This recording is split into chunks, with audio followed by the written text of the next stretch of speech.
Hey everyone, how's it going? Hey, Todd, and power to you. Good to see you. There's James coming in. Just I saw a message where the stream team was not going to be going live tonight. Um, after my old man nap. Hey Daisy, Steve. I don't know why I read Daisy's and I'm thinking Steve, but hey Steve. The stream team wasn't going to go live tonight, so I took my old man nap when I got home. And ended up bottling up some cases of honey, some pints. Only did three cases. Well, not 39 pints. Hey, Tritone. Hey, Michael. And so I figured you guys might want to hang out. Hey, Jeff, hang out and talk some bees, talk whatever. The link is pinned. Let me see. Is it this way? It's on. Nope. Yeah, it is that way. In the chat, live chat, right up there. It's pinned to the top, right up there. So come on in. I'm sure Charlie might have gotten a notification. Ed, son of one, said that they got tornado warnings down that way. I believe that's what he said. Tornado warnings or tornado. Let me see what he said. How he said it. Tornado watches, so not a warning yet. So watches when there's chance or it's favorable conditions, and warnings are when they spot one on the ground, right? You just got into your bees. It's 6:23 at night. Yeah, that's what I heard, Grayson. Is you guys got some storms rolling through. That means they'll be coming this way in the next couple days, I bet. Let's see what the old weather's saying over here. Thursday, it's supposed to thunderstorm tonight, it says, and then tomorrow there's some rain, and then boom, 90s in the 90s the rest of the week, and then next Monday it's supposed to be thunderstorm. Tuesday, rain. Oh, it looks like rain almost all of next week. So hopefully you can get a nice, made 65. That's profit after paying for the table. Nice little profit there. It's a plus sign. That's what we like to see. I think Grayson's got a video getting ready to premiere, if I saw that correctly earlier. Where's Charlie? Let me send Charlie a message, see if he'll pop in here. Or somebody. Let's see. There's James, Chris, Hope, Mark, Randy, Time is Honey, Charlie. He might be doing something tonight. This is an off night for us usually. So, you probably will be getting it, Steve, coming up. Hey, Mr. Larry, how you doing?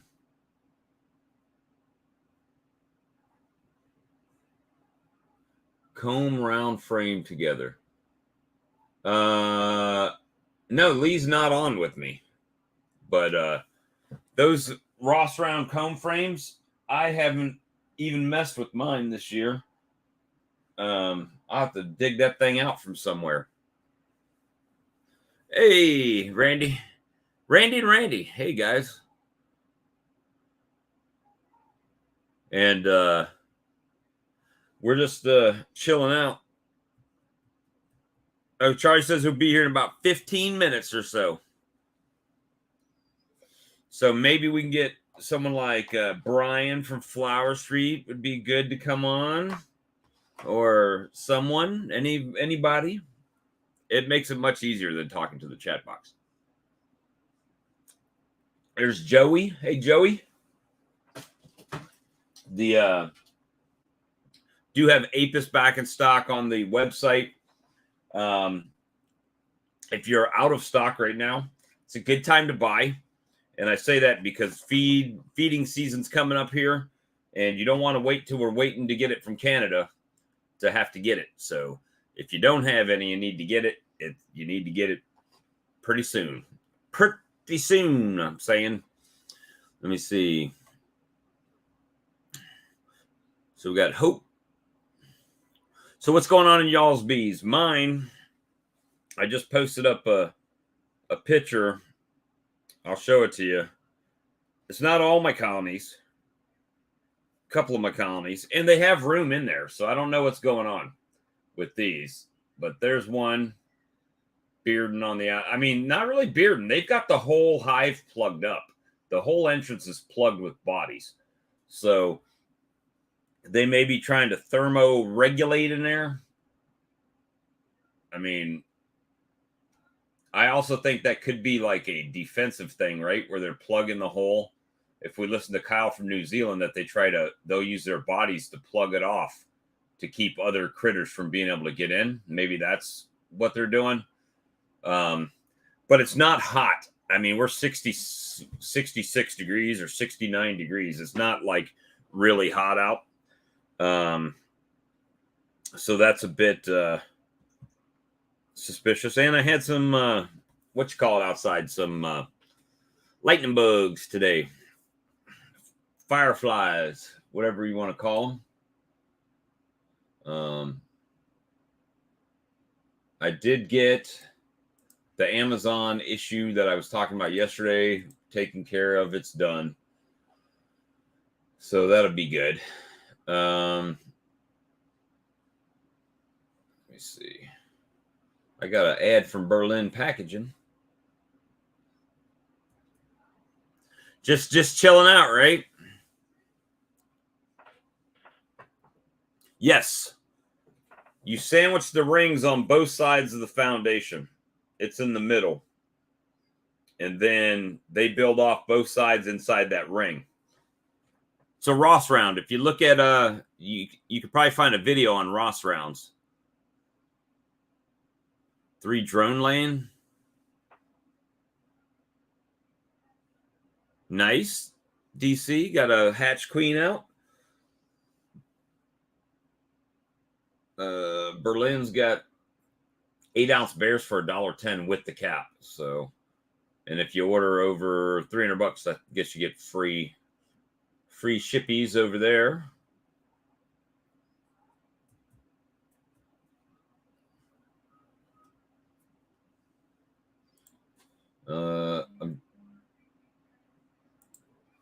See, Sean just sent me an image.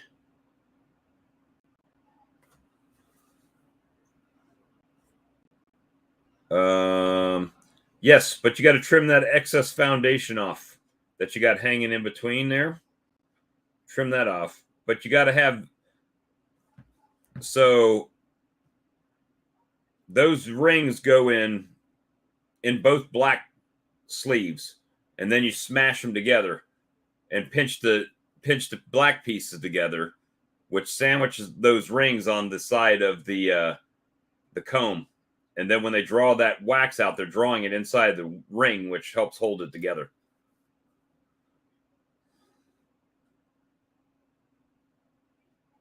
So I've never run the Ross rounds myself, but yeah, you should have rings on both sides of that. And yep, that looks correct. If you got them on both, even with the side with the black has to have it too. So this piece right there should have white rings in it on the bottom, white rings in the top, and then when you flip it over, it should be that way on the other side as well, Sean.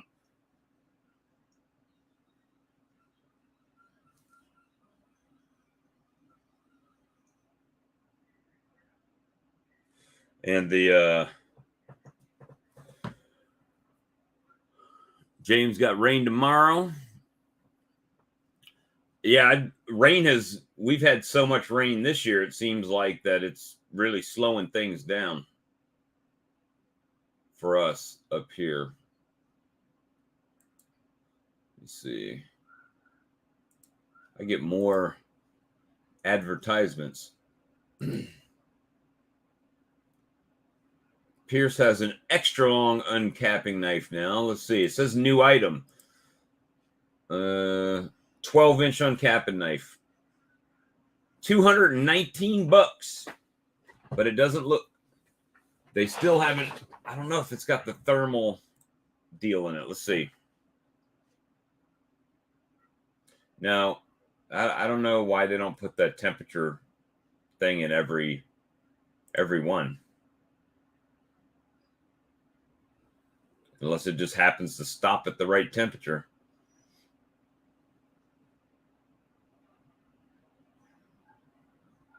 Contains a sealed thermostat in the blade and is ready to go right out of the box. It's pre-calibrated. All right. Well, that sounds good.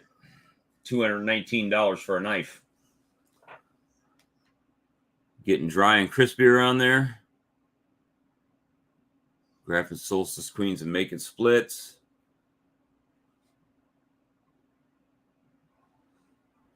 Nice. He grafted 20 off of your Russians.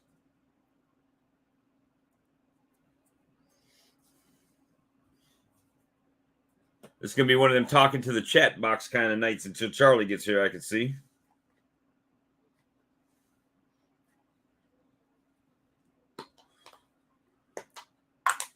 Talking to the chat box.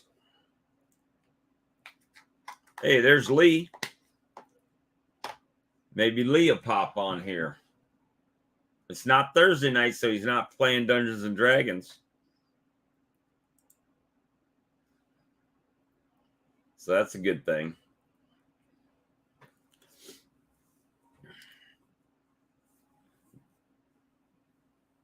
We enjoy me just sitting here by myself. Sitting here by myself looking at the screen.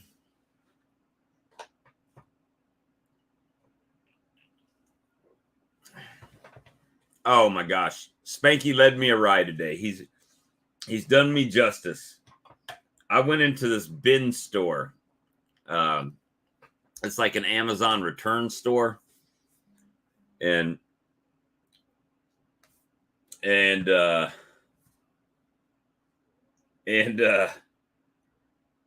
went in. He said that sometimes they get like,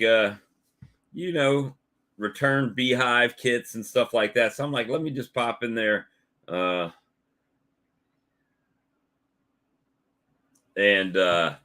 And see what they got in there. It was in the middle of the day, like 2:00. There was all of these rolling bins, and this place was packed with people.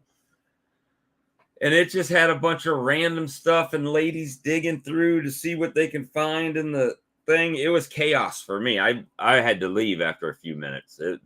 I didn't find anything. But I mean, it was so random. If you needed an iPhone case, you could probably find one, or a charger, or they had like calendars and mugs, and I saw a brake rotor, some brake pads. What else?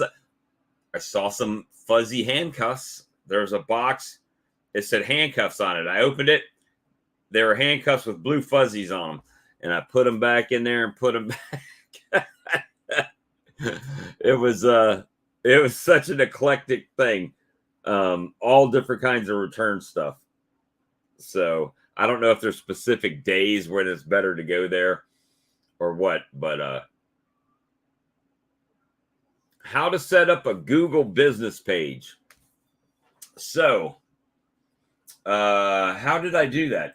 Let's see. So let's see. Oh, hold on, I'll share my screen. Present, share screen, entire screen, this screen. Let me add to stream. All right, so in my top here, I've got Walker Bee Ranch typed up in the bar just to see what pops up. Look, but it has my Facebook information, my YouTube information. It's got my business right here. I don't know why this says Irwinton, Georgia, but it's got my stuff, right? Tells my hours of operation. I believe you can set up your business on, when you Google it, it says your business on Google. Business profile settings. Add a new business profile.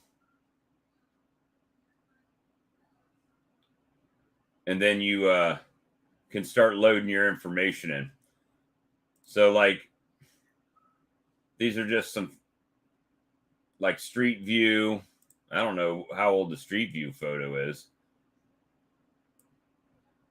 but you can see my, this is, I don't know, that can't be that old. This is last year, because there's a Nuke Row that I had last year. And my bees there. There's my big oak tree. The house. You can see how grown up everything is around my house all the time. Oh, Google messed up. Look at that. But fire ant hill. And this is my chair. So I backed my truck right here and flipped the tailgate down. And there's my chair where I sit by the truck for people to come. Yeah, this was definitely last year.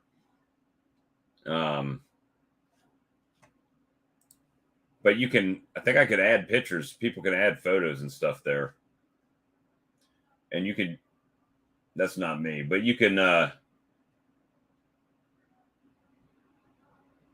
definitely put, look at that. It's got my swarm lure, Walker Bee Ranch. I don't know who this Walker Honey Farms honey is. It's not me. There's one in Texas, but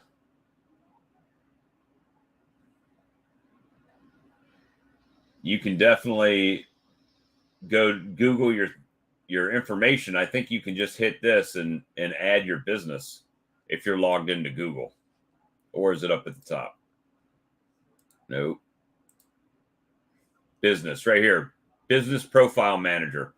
So on your Google, you'll have your profile picture, right? The next button here is business manager profile.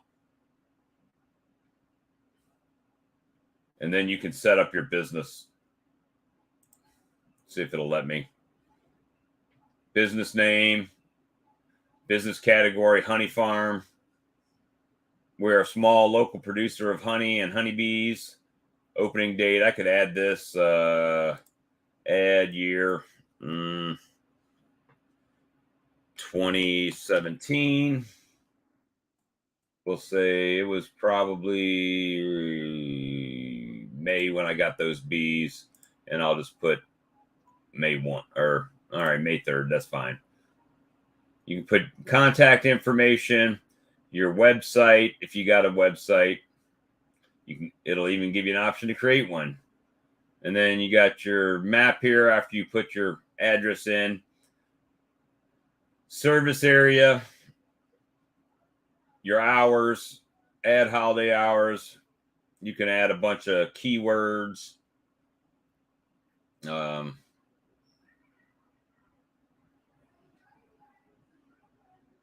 All kinds of stuff. Then you just save it when you edit it. Like that. See where it says save? So I can save it. There you go. So I edited that. Now, I only got 10 Google reviews. I need more Google reviews. But yeah, so that's what you want to do. If you sell local honey from your own house, that's how I do it. So people, when they go, let's see, local honey near me. Then all of a sudden, look here. There's me, comes right up because I got the highest reviews. Then you got Mr. Sam over there. He's got some photos of bees and stuff on there. And then there's Blythewood Bee Company. They're way up here. Love and Honey Farms. So there's a few, right, that if you just Google it, it pops up. on the map. So if people are looking for local honey, they can find you. Directions, they want to come to your house, they hit the directions and they can come right out. This is pretty important if you're selling honey at your own place, right? Because people can find it. Or let's say let's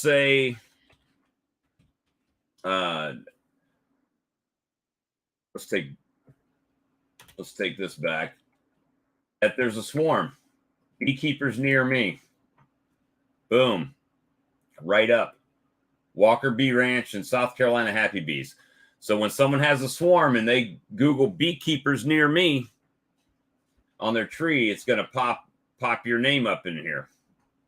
And they're going to call your number and give you an in. Because most people will either call the bee store or a beekeeper if they're looking. And that allows you to just be in there. And then you get your friends and, you know, people from your YouTube channel to, hey, do me a solid and Google Walker Bee Ranch and go to my thing and leave me a nice 5-star review on there.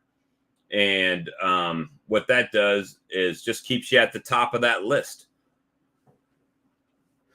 So it's pretty important. And that will allow you, look, and between, look at this, right between, almost exactly in between me and Mr. Sam over here is a nudist retreat. So if you're a nudist and need honey, we're the only two that's going to get you any honey. But the funny thing is that property that everybody was asking me about was actually right on the corner right here. And a buddy of mine has told me that I can bring my bees out to his place, and he's out here somewhere. So he's got a little more, I think he's out there. No, Congress. Yeah, he's out here, like in this area. It's about 10 minutes from me, but he's got a lot of woods. Nobody really living around him out here. So that's what you got to do, guys. You got to set up your Google business profile. You got to put your apiary. You got to put what hours people can contact you. Not that they'll watch that, but they will still call you or try to go to your website. Like I could put beewares.co in here and take it. I think it takes them to my Facebook profile page, right? Yeah. So it takes them to Facebook. And they can see my Facebook stuff here that I've posted up. And there's some Daisy's videos. There's my nukes and stuff. So there's definitely, that's Chris's stuff. So everything I share on my Facebook page can go there. If you have a legitimate website, well, then you can change that. So, and that works for anything. If you do, you know, like Matt and Sarah or Tim or whatever, if you do laser engraving, then you pick that, right? You put that business in there, and that will allow you to generate that. And then you just get a couple Google reviews, and I believe on the map, let's see, on the map, someone said there's measuring tools. And you can figure out what is around you. So this gray area right here is the military base. All of this area down here is all woods, wooded dogwoods, all kinds of plants and everything. There's neighborhood right here, but this is all military base. So I'm getting the military base. I'm getting around in here. I think there's a slight possible spot that our bees, mine and Sam's bees, overlap right in there.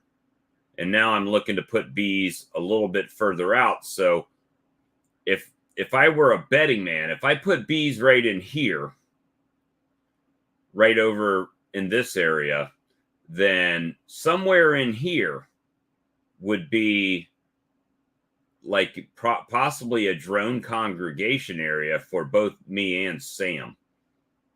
So that would be good. And Sam lives right next to the Air National Guard base. That's why he always has jets flying over. So that's how close Sam and I are together. Pretty close.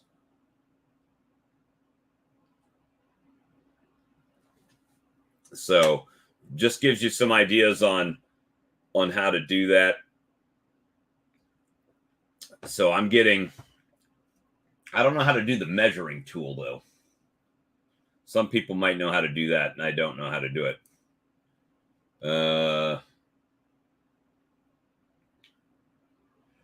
But you should be able to do a circumference around here, 2 miles around here somehow. Someone put Mr. Walker is very fluent in everything bee related. I don't know about all that, but thank you for that rating and review. So that gives you, something you can do. It definitely helps me because, like I said, I haven't been going to markets. I pretty much sell out all of my honey. I get a few calls for bees. To give you an idea where I've picked up bees, there's the honey. This is the strawberry field. Right here is where I had the, right in this area is where I had the chestnuts. So it was really close to there. I've picked up a swarm here at Mark Anthony Brewing. So I'm close to there, right? I picked up a swarm, actually 2 swarms on that same road, shop road, right in this area up here. And then I get swarm calls on the other side of the base. I've gotten them over here. And then I've gotten one way, where's it at? Way over here in Orangeburg area. Gotten bees. So gotten a few things. Over here in Manning is where the commercial guy is when they're in town.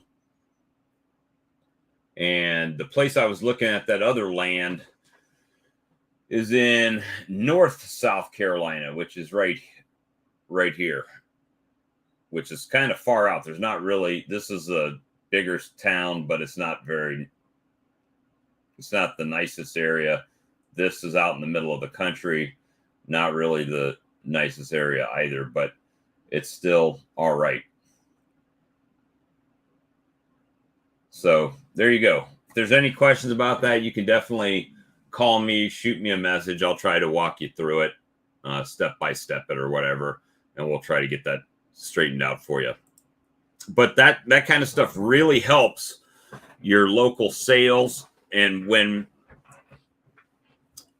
people start Googling, and everybody Googles, so when they pick it up, here's Charlie. Hey, Charlie. Hey, your mic's working right out of the gate tonight. Yeah, well, I was watching your map demo. Oh, they were asking about setting up your business on Google. So, so it's a good thing to put on there. So when someone Googles honey or Googles bees near you, they get that information off of Google, right? Yeah, I went to a bin store, man. I've never seen so many people in the middle of the day on a Wednesday going through these bins of just random stuff, all kinds of random stuff. I mean, it was just everything from Amazon that they returned, but they do it by day. So like on Friday, it's the most expensive. So I imagine that's when their truck comes in with all the fresh stuff, right? And then every day it gets lower and lower per item. Like today, it was like $1 an item that you get. So they're trying to clear the bins out for the new stuff coming in. And I guess whatever's left over at the end of the week, I don't know if they throw it out or what they do with it, because what are they selling? Amazon returns. Oh, half of me, I was kind of looking to see if any of my swarm lure was in it. where's that at one of their substations or whatever? What? Our place here is called Where Ya Bin, Where Ya Bin. So it's just like it was a Hobby Lobby, and it's just got rows and rows of these like table bins on rollers, and they just dump stuff in that comes in from Amazon, and and you buy it. So there's I was in there. Spanky had said that they had told him that once in a while they'll get like those beehive kits that people buy online and dump in there. So I figured if they had those, there's not too many people that are just randomly buying bee stuff. So I figured, hey, maybe there's a chance I could score one. But yeah. Say hi to Steve, and then hey, Brad. So that was the thing, and then I had seen that the stream team wasn't going live tonight, and I figured I would do what I had to do, which I bottled up 39 pints, and I didn't drain my tank all the way down. I left once I started seeing a little bit come out, because I've got another couple gallons outside to put in my bottling tank, which is going to raise that stuff back up. And every time I go out there and open the gate up, about once a day when I come home, I'll open the gate up on the uncapping tank, and about another bottle of pour in through the strainer, right? So it's pretty cool. Yeah, they restock on the Windows. Best to hit it on the weekends. Man, I couldn't imagine. I was going crazy with the people in there. It was like they were going through these bins and just a bunch of stuff, and it's like random. How much is, I mean, if it's the high prices on the weekend, and how much is that? $14 or $15 an item. So they must get more expensive stuff in there. I don't know how they cycle it through or how they do the flow, but yeah, it was pretty interesting. But it was for me, it was overwhelming. I was like, okay, so when you go into this place, it's not like if you find there was a pair of brake pads in there. Okay, so one pair of brake pads. So then does that brake pads fit my truck or fit my car? You know what I'm saying? So it's really random. It's not like anything specific that I would necessarily be going in there to get, because if I was trying to get something specific, I probably would have just ordered what I needed, right? So I went in there with no intentions of really buying anything, just seeing what they had. And again, if you had an iPhone 14, you could find a case in there, I'm sure, for $1 or something, or a charge cord. If you needed some fuzzy blue handcuffs, they had those. I saw those in there. Yeah. Random stuff. Random. I hope, yeah. Brad did first graft. I almost bought one thing for my buddy. He's like pro Trump guy, right? And they had one of those temperature sensitive mugs that when you pour warm temperature in it, it reveals stuff. So it had a picture of Trump on it, but when you poured your coffee in it, it had all your Trumpism stuff that like his sayings and stuff on there. And I almost bought that. And then I looked over at the line. I'm like, I'm not waiting in that long line to spend $1 on one mug. It's just not going to happen. So I didn't end up buying anything, but I mean, it was, huh? What does Lee says Charlie has two pair? A pair of what? Fuzzy handcuffs? Oh, yeah, fuzzy blue handcuffs. And funny thing was, I don't even think it had the keys to the handcuffs in there. So it was pretty funny. Yeah, Brad, I hope everything goes well with your grafting. They grafted DC, or Garrison went over to DC's, and he grafted 20 queens off of his Russian queen today, his Russian colony. Let me see. Where's DC at? Out in Washington State? Washington State. Yeah, so definitely get you a a a Google place for you if you're trying to sell your honey from your house. It'll help out for sure. Let's see, 2 mile radius border. Sean just sent me a thing here. Let's see if what it does. I'm doing it on my phone. Well, what I got to do? Zoom way in on the map? Probably do. If it'll zoom anymore, yeah, it will. And well, I got, and everybody can, I just got back from my local bee club meeting, and we were just talking about, different ways to harvest and different things like that, or honey. And you said take it to Bob's house and let Bob extract it out for you. Anyway, one of our members got a bunch of equipment not in use. She got this from Dancing Bee. It's one of them electronic smokers. Yeah. Where you put the fluid in, it's kind of like one of them vaporizers.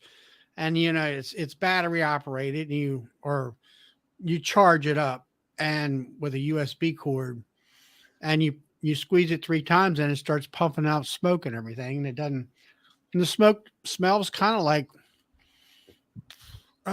it's got like an almond smell or something of that nature, where it's not like regular smoke that you burn.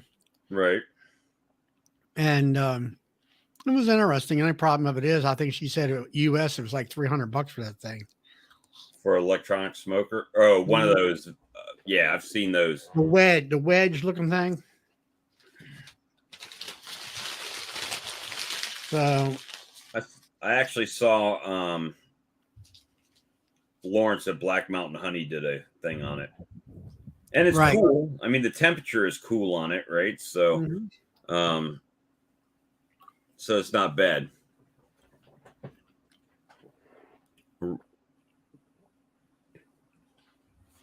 Wrap it round feeders.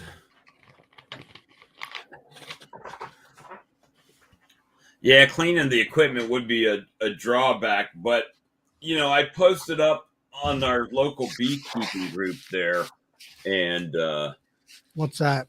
About doing extraction for people if they needed it. But that's one of the, I don't know, when I started beekeeping, that was like that was the fun part, right? Basically reaping your reward. So unless you have a bunch of colonies and just don't have the equipment or don't want to invest in it, that's probably the only time it would be. That's around where I ended up too, Joseph, out of my 19 frames I pulled this weekend. Around 80 pounds, 80 something pounds. Right now what I'm doing is I've got a spreadsheet. Let me sitting over here. Entire screen over here. So I've got, let me see if I can put this up here. So I've got my harvest dates over here, how many frames, like mediums and deep, that I harvested, and how many gallons roughly I harvested. But then this is what I actually have bottled so far, right? 73.5 pounds from this, or 73.5 pounds is what I've harvested off of this second one that I've actually put in bottles. So far I've put 89 pints, 5 quarts, and 35 1-pound squeeze bottles that I've done so far.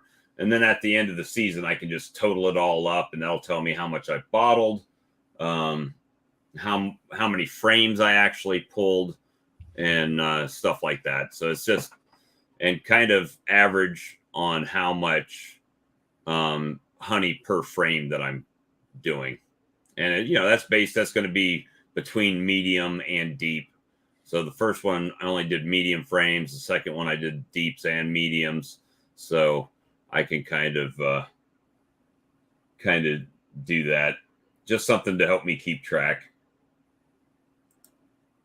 So let me see. So they're having bad storms down in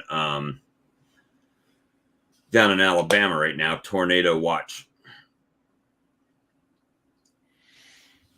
Is that why they shut the thing down or something else, I guess? No, they posted that.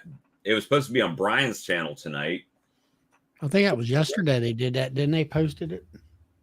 Maybe. I didn't see it till this morning. Brian had posted that they had stuff. I think it came up on the computer. Maybe it was today. I saw. Yeah, I was on the computer early this morning. And so, you know, just a little bit of stuff going on. Amazon swarm lure sales are non-existent at the moment. They did finally get my bank stuff verified with that direct deposit form I sent them. So they got that figured out. And, you know, no marking pins have been sold. Nothing. Yesterday I sold one thing. Today I've sold nothing. It's kind of how it's going right now on Amazon. My website not doing much of nothing right now. And we're at 69 degrees right now by the computer. And I've got bees bearding. They're not really bearding. They are on the landing board, but they're more just plugging that entrance hole. Like as many bees as they can throw in the hole. That's what they're doing. Kind of like when we watched Kyle's video, how they use their bodies to plug the entrance in his product there, right? His that's exactly what they're doing, but they're doing it across the whole bottom board. So I don't know if it's cooler. They're trying to keep the heat in more to regulate that temperature better. Don't know, but it's not really a beard like it was last year, where the whole box was just like dangling on the outside because it's only 70 degrees. It's not, 95 outside. So I don't know. And now we're going to get rain for almost a solid week, which is going to stop them from being able to get out to harvest, right? Well, I mean, I'm looking at the map now. You got a rain going across from Mobile right straight across the Florida Panhandle and out to the ocean. Yep. And then what do you say? You're going to get rain? I'm going to get it starting. Let's see my full forecast. It's predicting rain tomorrow, rain tonight, rain tomorrow. And then I'm going to get Friday, Saturday, and Sunday are supposed to be nice. And then Monday, Tuesday, Wednesday, Thursday, and Friday is calling for rain next week. All next week is calling for rain. And, we all know that that they're wrong a lot of the times, but right now that's what they're planning. So my buckwheat seeds should come in on Monday, and I'm going to cast them on Monday in the rain.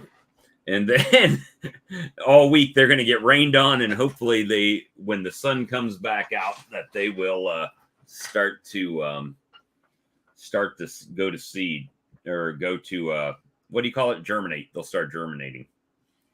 So I even looked in my front yard. I'm probably gonna cast it all over my front yard, because it's a lot of just dirt and kind of shady. So maybe that'll help. Probably not as thick as I'm going to do it next door, but I'm going to do it and see what happens. Might be $100 waste of money, but if it's not, it could be. Isn't your ground more sandy down there? Where I'm at, it is pretty sandy. Yep. Mm-hmm. But look at it this way. If it works for people down here in the South that have a dearth period, it could really help offset that dearth, right? May not store a bunch of honey, or they might store a lot of honey. But if I got an acre's worth of seeds and it says they can do 150 pounds an acre. That might be three, you know, if you divide it out by 60 colonies, it's not a lot, right? It's 150, let's say maximum, divided by 3. I'm sorry, let me back that up. Divided by 60. It's only 2.5 pounds per colony extra, but that might be that's honey, right? So that's finished product. So it'll give them some forage, something to bring in instead of nothing.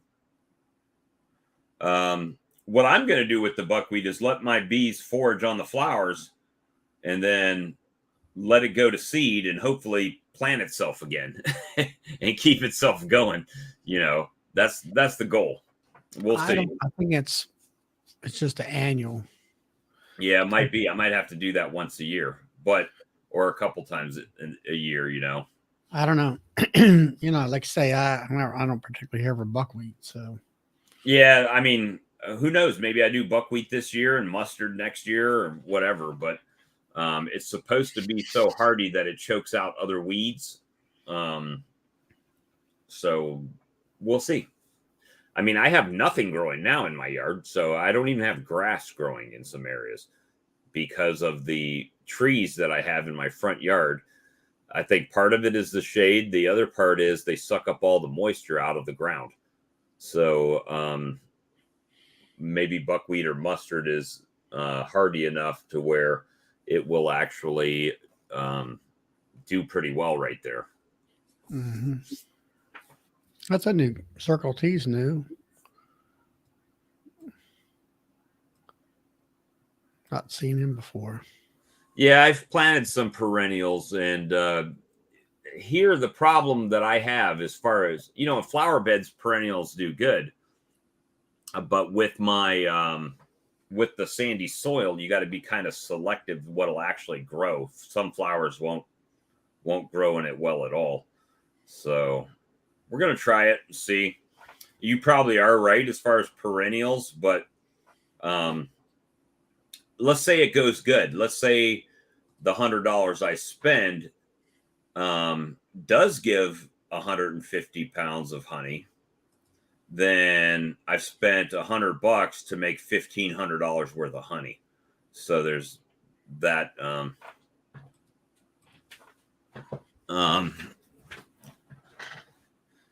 Oh, so Cajun did plant some buckwheat down there in Louisiana, but my chickens don't free range like that, so I probably won't have that issue. But I could have deer come and eat the buckwheat. You know, I could have whatever out there eating it. But we'll see how it goes. I've wasted $100 on other stuff. So $100 on an attempt is probably okay, you know. And then my buddy did say I can bring as many hives as I want to out to his place out there, but that requires work. I will have to clear off saplings and stuff like that to put that out there. Oh, Charlie just disappeared on us. Let me see. He'll come back. He hit the wrong button. I've got a friend of mine sent a video, and hit the wrong button. Yeah, I figured that's what happened. I don't know why he sent me this. A friend of mine sent me a video. It says how to build a business from 6 hives. It's probably a good video. I'll watch it later. But if I've got 60 colonies, I think I've kind of figured that part out, right? So we're gonna see how that goes. But if you can do it out of 6 colonies, you can probably do it out of 60. I'll watch that video, and it's got a lot of views. That video, like 3,500 views. So let me see. I did use the dirty red water from melting my wax mixture. Those 5 gallons, and added 2 gallons of regular water to my 3-to-1 open feeding. Nice. And they probably went to it. But so if I put feed out this time of year, I'm just using it to gauge honey flow.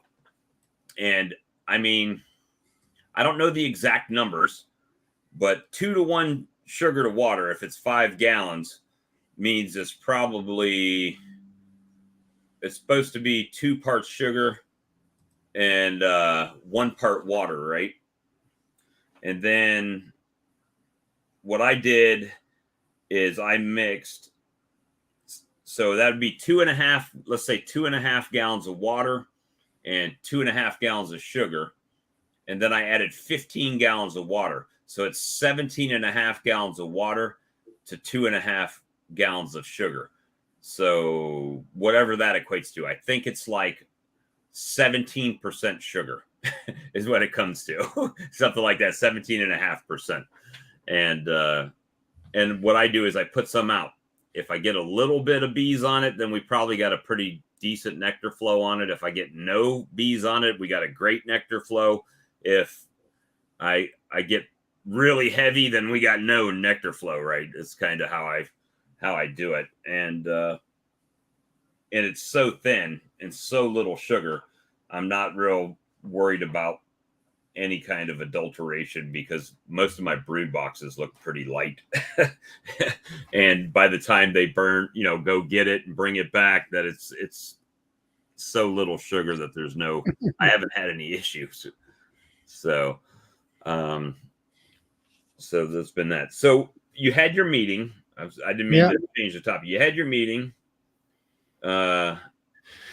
Yeah, just kind of like show and tell, and we did a live hive dive and showing people how to pull supers and do escape boards and fume boards and stuff like that. I didn't get out there. I didn't get off from work early enough to really. I got there. They were up there doing all that stuff. I didn't feel like going up there. Right. So I sat up for what I was showing my hive butler and how I uncap and what I use. I use a honey plane, and we talked about that. And we were talking about drones and mites and stuff like that. And there wasn't that. There was a small crowd, and we had one guy who was he's represents EAS, Eastern Agricultural Society. Mm-hmm. He came in and talked about New Hampshire's thing up there, and which I don't know, I'm not going up there. And then they're having EAS here in Baltimore in 2024. It's about an hour from the house, and I might go to that. I don't know. They want so much money for all that stuff, and I really look at that and say, it's like I already know how to do all this type of stuff. I thought about going up in New York, but the prices of the motel rooms were just outrageous and all. Going up to New York. Is it in New York again? No, it's in New Hampshire this year. It was in up there in where Cornell is, whatever town. But they wanted like $300 a night. And I'm like, no, that's outrageous. I said, I can go to High Life for half the price. So are you a member of any of those like Hilton rewards or anything like that where you get? Yeah, I am. I got a Hilton's rewards card and all that stuff. Yeah. But I don't have enough points for all those.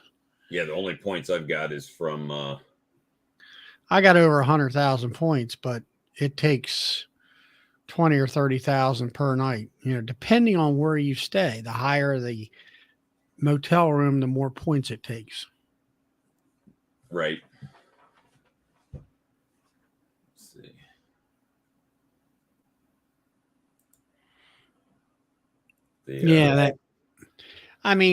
Hive Life, I can go down. I use Hive Life as sort of a vacation. So we get there I think we travel in on a Tuesday a lot of times, and we're there Wednesday, Thursday, Friday, and Saturday, and we go home Sunday. And I think, what is it, 4 nights or something like that? And it was $800. It's like 200. I mean, some nights are like 115. Some nights are like two. You know, the weekends always they jack the price up, and then you got your taxes and all that stuff. So I sat down and figured out for Hive EAS up in Ithaca, New York. That's where it was at. It just accommodations alone was something like over $2,000, and I'm like, no way. And I said, this is no destination spot, in my opinion. And they have those Finger Lakes up there and some wineries, but I don't think so. We stayed in Corning, where the Corningware glass factory is and stuff. We stayed there, and we were within a half an hour's drive of where EAS was. But I sat there and I looked at it, what they had, the programs and their classes, you might say. The only thing that was interesting to me was queen rearing, and they had a bunch of other stuff like, I don't know, how to take your refrigerator and turn it into a hot box. I'm like, I got a video on that. What do you want me to teach? Well, I guess kind of the way I felt about it. Right. And that's just like they talk about, oh, I'm an EAS master beekeeper. I'm like, yeah, so what? I used to look at that and kind of like look up to that. But well, you remember what I showed last night with one of the EAS master beekeepers that's on YouTube. Oh, yeah. That was giving advice that was kind of, it did not work for me. That's what I'll say. It might work for you guys, but it did not work for me, what they were explaining. And all that certificate means you're credentialed as a teacher. That's it. Doesn't mean you know how to keep bees. I know one that's in a next county over. He's a master beekeeper. He went to some Ivy League college and everything else, and he can't keep his bees alive to save him. So, speaking on the personal level here, outside of beekeeping, you remember that place that I went, the Canadian company where I went and caught the swarm? The brewing company, right? Yeah. They're actually hiring a quality lab technician, which I am probably overqualified to do, but it's a night shift job. But the beauty of the night shift job is that it allows you to come home and take a nap and then go work your bees. And so that's the beautiful part about it. So I might submit my resume to it and see how that goes.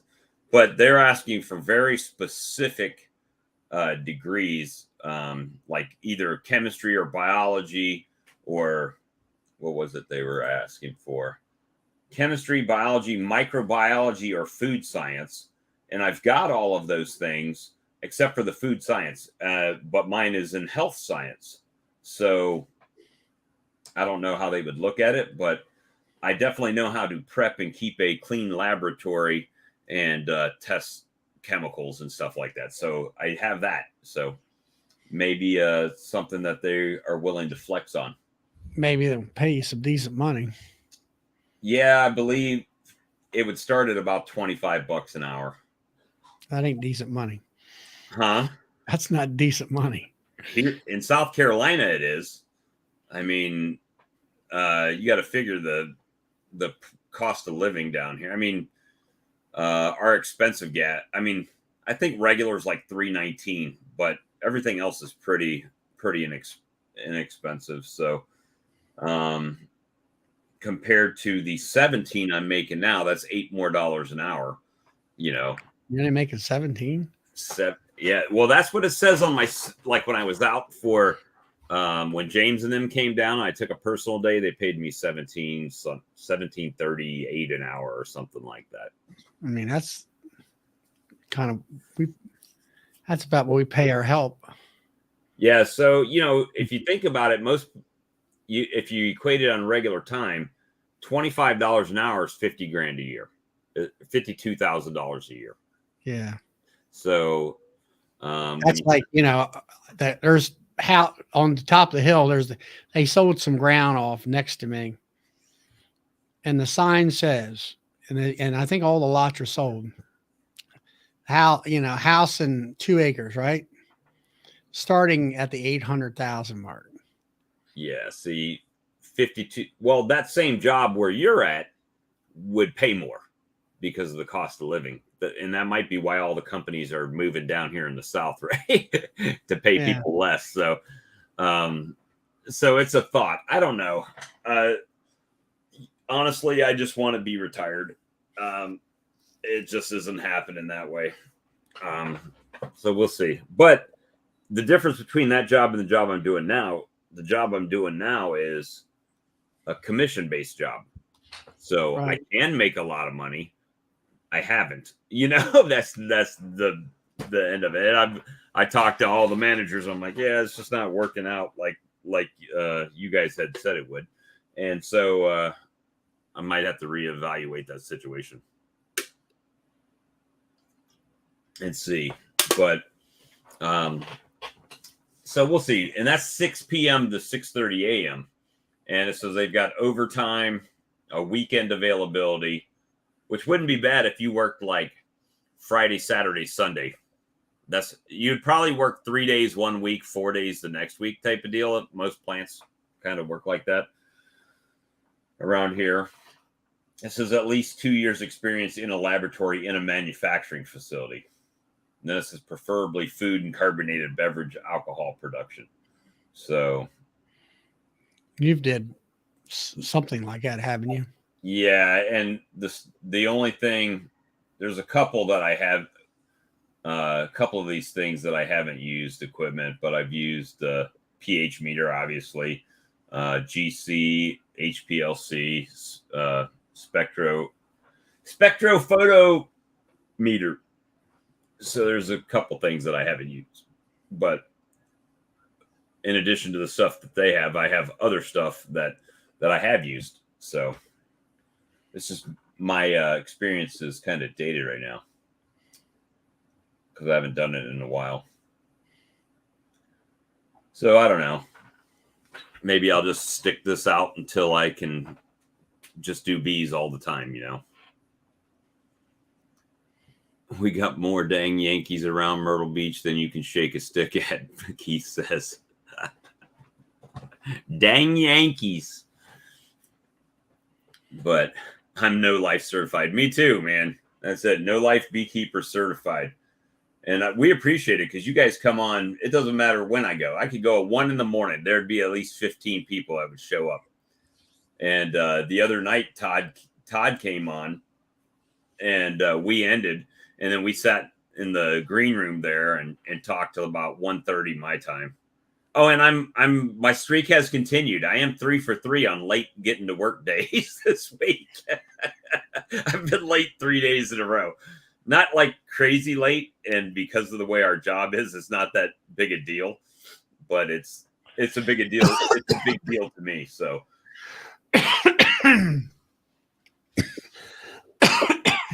What?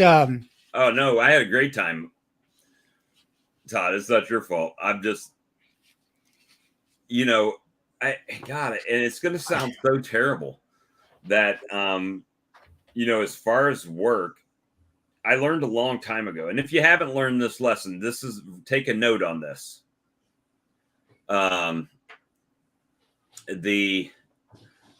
Hey, Jose, good to see you, man. The companies rent your time. That's what they're doing. They're renting your skills and time. And if they decide to make a change, they don't think twice about letting you go and making, they'll have your job posted before you get home at a lower rate to pay somebody else. So, so it's not I learned very quickly that you only have a a finite amount of time that and work hours that your body can do and that you can do. So if you're going to maximize the amount of money you make on a job and any job, then, you know, I sell my time to the highest bidder. And it, you know, like Charlie was just saying, $25 is not much where he's at an hour, but here it would be $8 more than what I'm making now. So if you calculate that out over a year, then it's a big difference.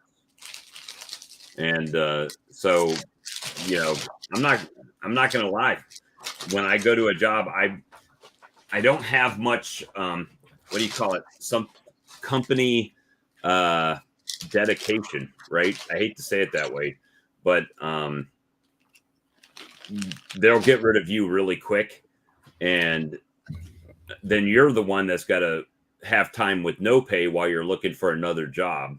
So I don't think twice about if somebody says, hey, if you want to come over to my company, we'll pay you X number of dollars more an hour and you can start right away.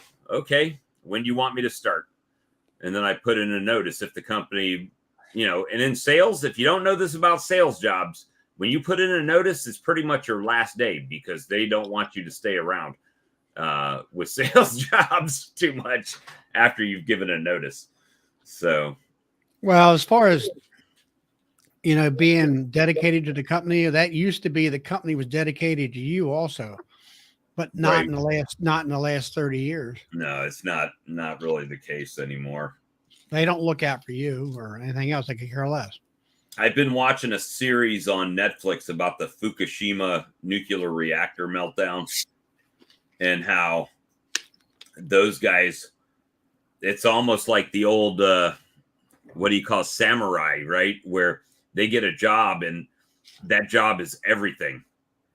And they, you know, if it was imminent that my reactor was melting down and I was there and they were asking me to take a bunch of radiation poisoning, you know, those guys were like, yes, sir. You know, we're going to go take this radiation. And I'm like, no, sir, I'm not going to do that. You know, because the guys on the ground knew what was going to happen. And they kept telling the guys in the chain, they were reporting it to the government. And the government was like, no, you got to stay and you got to try to do everything you can. There's nothing we can do. You don't understand. It's going to happen. You know, there's nothing we can do. And let me see. My last boss told me they were doing me a favor by giving me a job and gave it back and went fishing. Yeah, exactly. I mean, I like the people at my work and I don't mind the job that much because there are days when it's slow and I can do what I want to do, you know, go to the bin store in the middle of the day or go to Sam's Club and pick up some drinks or something. So yeah, there's stuff like that's easy. But I think all of us beekeepers, I don't know of a beekeeper in here. Well, Charlie, you've got a family business, so you work for yourself already, kind of, right? You work for your family's business, and then you do the bees as a sideline to it's a hobby. As a hobby. I mean, it is a bibby. And you do make some money off of that, right? So yeah. But yeah, there's a lot of I've built it up over the years where yeah, I make some money. I make a profit. And there's a lot of guys. It's still I consider it a hobby. I mean, you can't make a living at it. Well, you know, and for some reason around here, we got a lot of people that are homeless, that are, you know, pushing Walmart buggies down the road and leaving them all over the road, right? And I understand there's a certain percent of the population that is unable to work and they can get help from the government and stuff like that. I get that. That's fine. I don't mind that. But what I mind is those same people that are sitting there with their sign, will please give me money or whatever. They're right behind 5 restaurants that all have now hiring, open interviews. And in 2008, when the banks crashed and I lost my job, I lost my cars and everything. I was walking to a Sonic restaurant and working as an assistant manager at a Sonic just to keep some money coming in, some money, any money, because, you know, with unemployment, it takes you, once you lose the job, you got to be unemployed for 2 weeks before you can even file. And then it takes them a few weeks, and they usually reject the first claim, and then you have to appeal it. So you're out a month and a half, and I can usually find a job and be paid before they could pay me out unemployment. You know, now Spanky just talked about they didn't want to work, hence their panhandlers. Well, let me tell you something. And this has been, the news media has went out and I'll say followed certain people. And oh yeah, I've seen that. There's a guy in New York that's like washing people's windows at the lights for like 6 months, and the other 6 months he's down in Atlantic City. Not only in Atlantic City, but he's taking a stretch limo. He's getting comped a very nice penthouse in the hotel to gamble that money that you've given him in the casino. But they also had one here. I think it was Ocean City, Maryland. It's a resort area.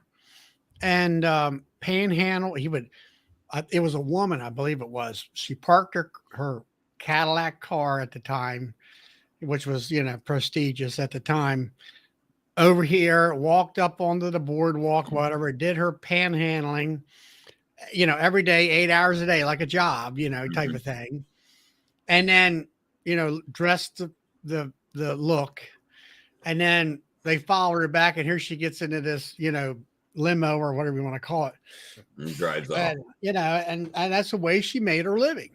Well, look at it this way. Let's go back to bees for a second. So I was doing some math with my buddy today when he told me I could bring 40 colonies out to his place. And the thing is that I started doing the bee math, right? And we were talking about this earlier about what is your goal with the bee business.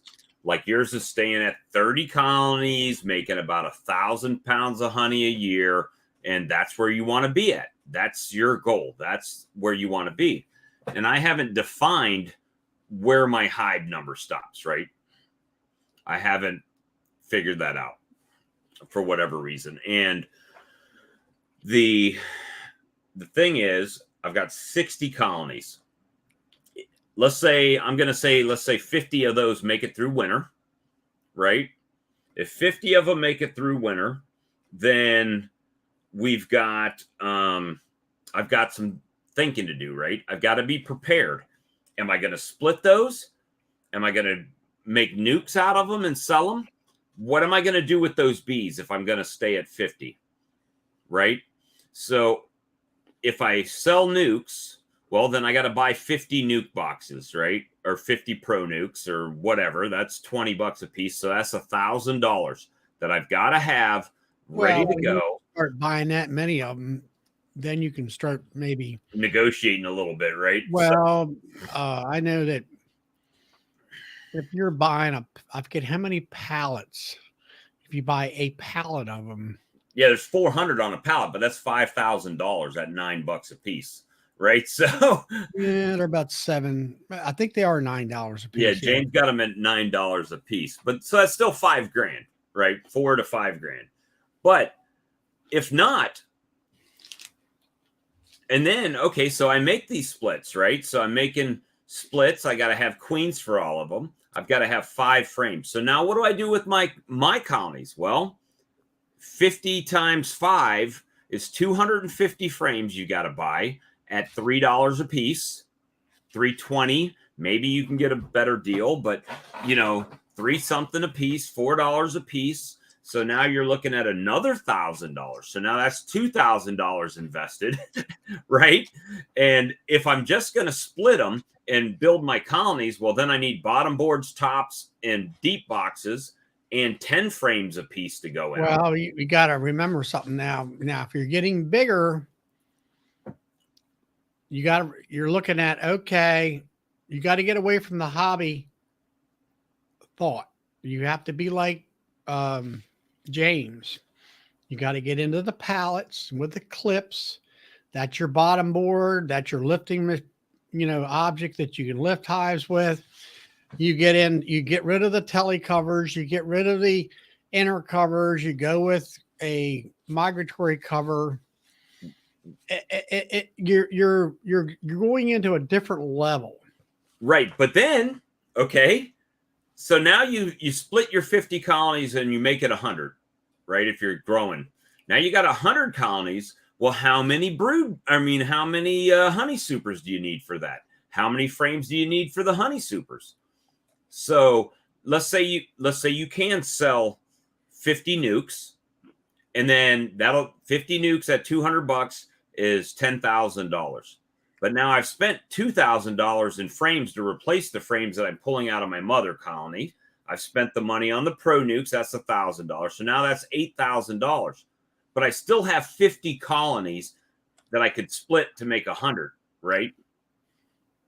In a few weeks after the nukes, right? So now you're spending how much money? Of another $1,500 on a pallet of boxes. And a pallet of boxes is 100 to 125 typically. And now you need 1,000 to 1,100 more frames to fill those up. So you've bought about 13 to 1,500 frames to replace the ones you made for the nukes, and then another 1,000 frames for the brood boxes that you're so that's planning that has to happen now. It doesn't need to happen then, it needs to happen now. So now I'm trying to get that money process in line, to figure out what I need to have and when I need to get it, and try to take advantage of sales between now and the end of the season, because I feel like between now and the end of the season, you'll start seeing boxes going on sale and frames going on sale and stuff like that. So that's things that you have to, that's it, Jason. If you want to be a millionaire beekeeper, start with 2 million. So it's always, you got to have that plan on when, a guy asked me yesterday, well, how many colonies should I start with? Well, 2, at least 2, right? That's kind of the golden rule. People say at least 2. So that's that's kind of the starting point. And hey, not for nothing, building up takes time.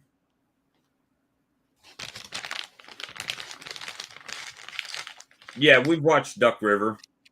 I mean, Charlie talks about Nathan at Duck River all the time on there. Charlie, I'm gonna grab a drink. I'm gonna let you chew your chips and talk. Yeah, I watched Duck River and I've met Nathan. And I look at his operation. He's saying he wants to be commercial, and I'm like, then why are you still acting like a backyard beekeeper and having hives like the ones I have behind me, individual, bottom boards and things like that? Why isn't he migrating towards either a 4-way pallet or a 2-way pallet? I mean, Brad on here is commercial. He's palletized everything. James is going towards commercial. He's palletizing. That's some good looking honey there, buddy. That's one of the Dollar General jars for 83 cents. And I just bottled it up. It's still warm, so it's a little bit thinner looking in the jar. This looks good to me. Still a little bit warm, looks real good. Now, if you could find, I'm sure the lids come with it. I always like to find something like that where you have those one-piece plastic lids or something like that. But anyway, you got Duck River, and he's going to go commercial. And I'm like, okay, then why are you building bottom boards? And why are you building telly covers? And why aren't you, if you want to look a good model to look at James, what he's doing. He is going towards commercial, but he's going it in a way where he has 2-way pallets, and he has, the migratory lids and all that kind of stuff. He's like a small Ian Stepler starting out and growing. Well, and I can't speak highly enough about James. James is very methodical. Yeah, very methodical on what he does. And not only that, but he will share that information on what he's doing, unless he's got a video coming out, then you got to wait for the video. But the ability to grow with him, it's a little bit different. And I think when I say that, in Canada, they do have I call it an advantage. It may not be. They have the advantage of having a super duper honey flow, right? Where they're able to produce comb. They're able to do things because it's an intense nectar flow. So but I think another thing is where they are located. They are in a heavy agricultural area where they have canola. They are in areas where, like you say, the nectar flowing plants or trees or whatever they're using is, we're talking thousands of acres of this stuff. And they have, they can produce, they're producing like Brad said, 300, the app for them, 100 pounds a hive is a disaster where it's unheard of. We'd be jumping up and down if our colonies all averaged 100 per hive. Then I would be saying, oh, what am I going to do with all this honey? So with that being in mind, I was the same way. I started with a few. Actually, I started with a few nukes, and Mr. Sam couldn't produce all the nukes that I had ordered from him the first year, so I only got one. When I started, I got one and some swarm catches that helped me get started. And then I got a few of those nukes the next year, right? So that's kind of where I've been as far as growing. I've been able to sell all my honey, and I've had to find creative ways to make extra money to buy more equipment, buy more extract and stuff. So I've just continuously rotated that money, and it's allowing me to grow, but it's at a different scale, right? And when James started, he had a budget. He said, I got 10,000. I'm going to make this work. If it doesn't work, then that was his gamble, the 10,000, right? So, but he had it planned. He said, okay, yeah, I think he's had 15 hives, something like that. And his business plan was the first year he wanted to go from 15 to 30. He went from 15 to 78. 78 highs, which is more than what he fared better. And it was all about the business plan. And I mean, if you watch him in the wintertime, he does all the, he's either assembling or building from scratch all his woodenware. But he spends a lot of time calculating what is the best way. Is it cheaper to build a box versus buying it? I mean, you have to build it, but making it as compared to buying it. Or, hey, if I buy this much, will I get a deal? But all of the equipment, he sent me a text the other day that all of that equipment he built, all the bottom boards, all the boxes, he's like, I'm out of equipment and I'm ready for the honey flow. So, but he did that. You saw him on the lives when he was in his wood shop building pallets and doing stuff. Well, he started out building, I forget, what was it, 25 pallets, two-way pallets? Yeah. And he said, man, this ain't going to be enough. Then he went and doubled that to 50 pallets. And then along with that, he had his three-way nuke pallets, so many of those. So he knew that he was going to do so many nukes, so many honey production hives, and all that. And he was figuring back then in the wintertime that what he had built would be plenty, I'll say. And he's already, completely, he built like what, 2,000 frames, and now he's building another 2,000 frames. I don't remember that, but I know he did. I'll say enough to. He had 50 pallets at 2 hives per house. So there's 100 what boxes. 100 hives right there.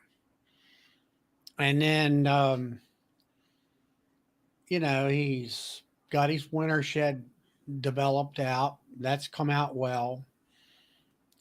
He's got something in the works when it comes to this here extraction line. He's not quite figured that out exactly where he's going to go with it, but that seems to be quite expensive. And he's also selling 40 more colonies because I think he's freeing up. He's trying to free up some equipment is what it looks like now as he's selling some colonies to free up 40 boxes type of deal. But he sold but is he 100 nukes, I think. Is he selling just the frames and bees or what?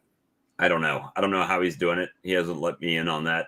But the thing is that he sold about 100 nukes, I think. And so that is what's really financing his operation and the honey sales. But the honey sales are stretched out over the year. What are those nukes? $300 a nuke? Yeah, I think that's what 300 Canadian, so like 225 US or something, 250 US is what they're getting up there. And well, so let's say 300 Canadian times 100. That's what, $30,000?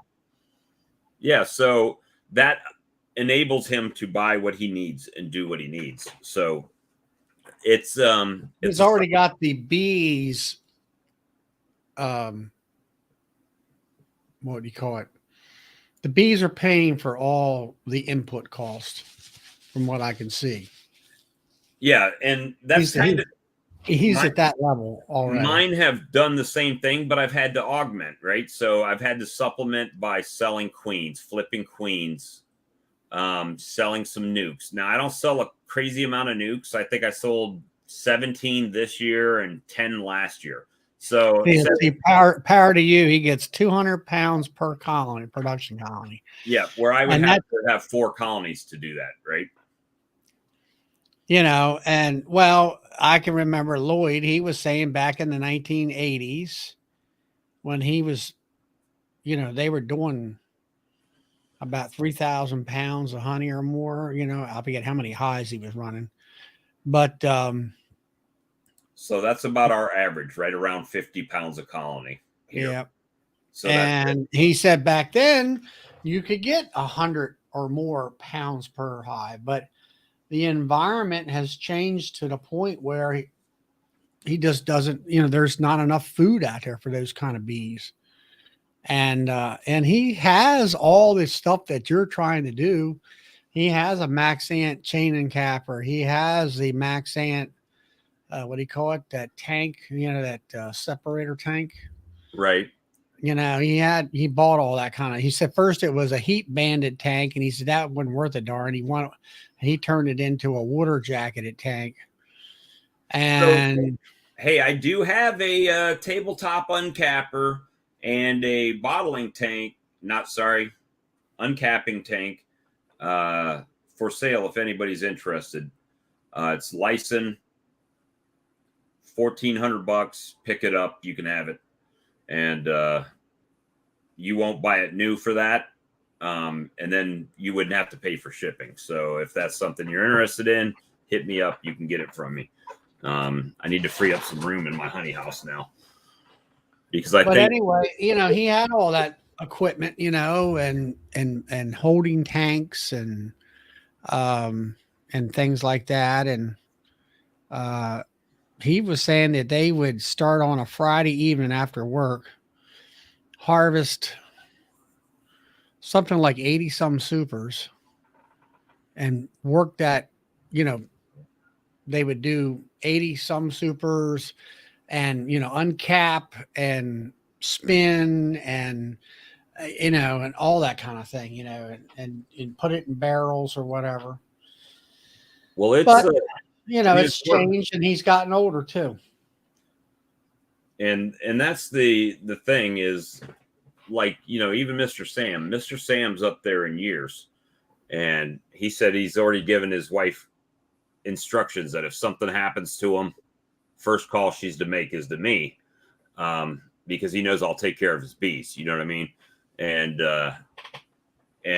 try to do that. And so the main thing is you got to have a plan, right? You can't just arbitrarily. And trust me, I'm speaking from experience. The first few years I had no plan. I didn't have a plan this year until I started talking with James early in the year, and he's like, "Well, what's your plan? What are you trying to do? What do we, you know?" He kind of kicked me down the road to making some decisions.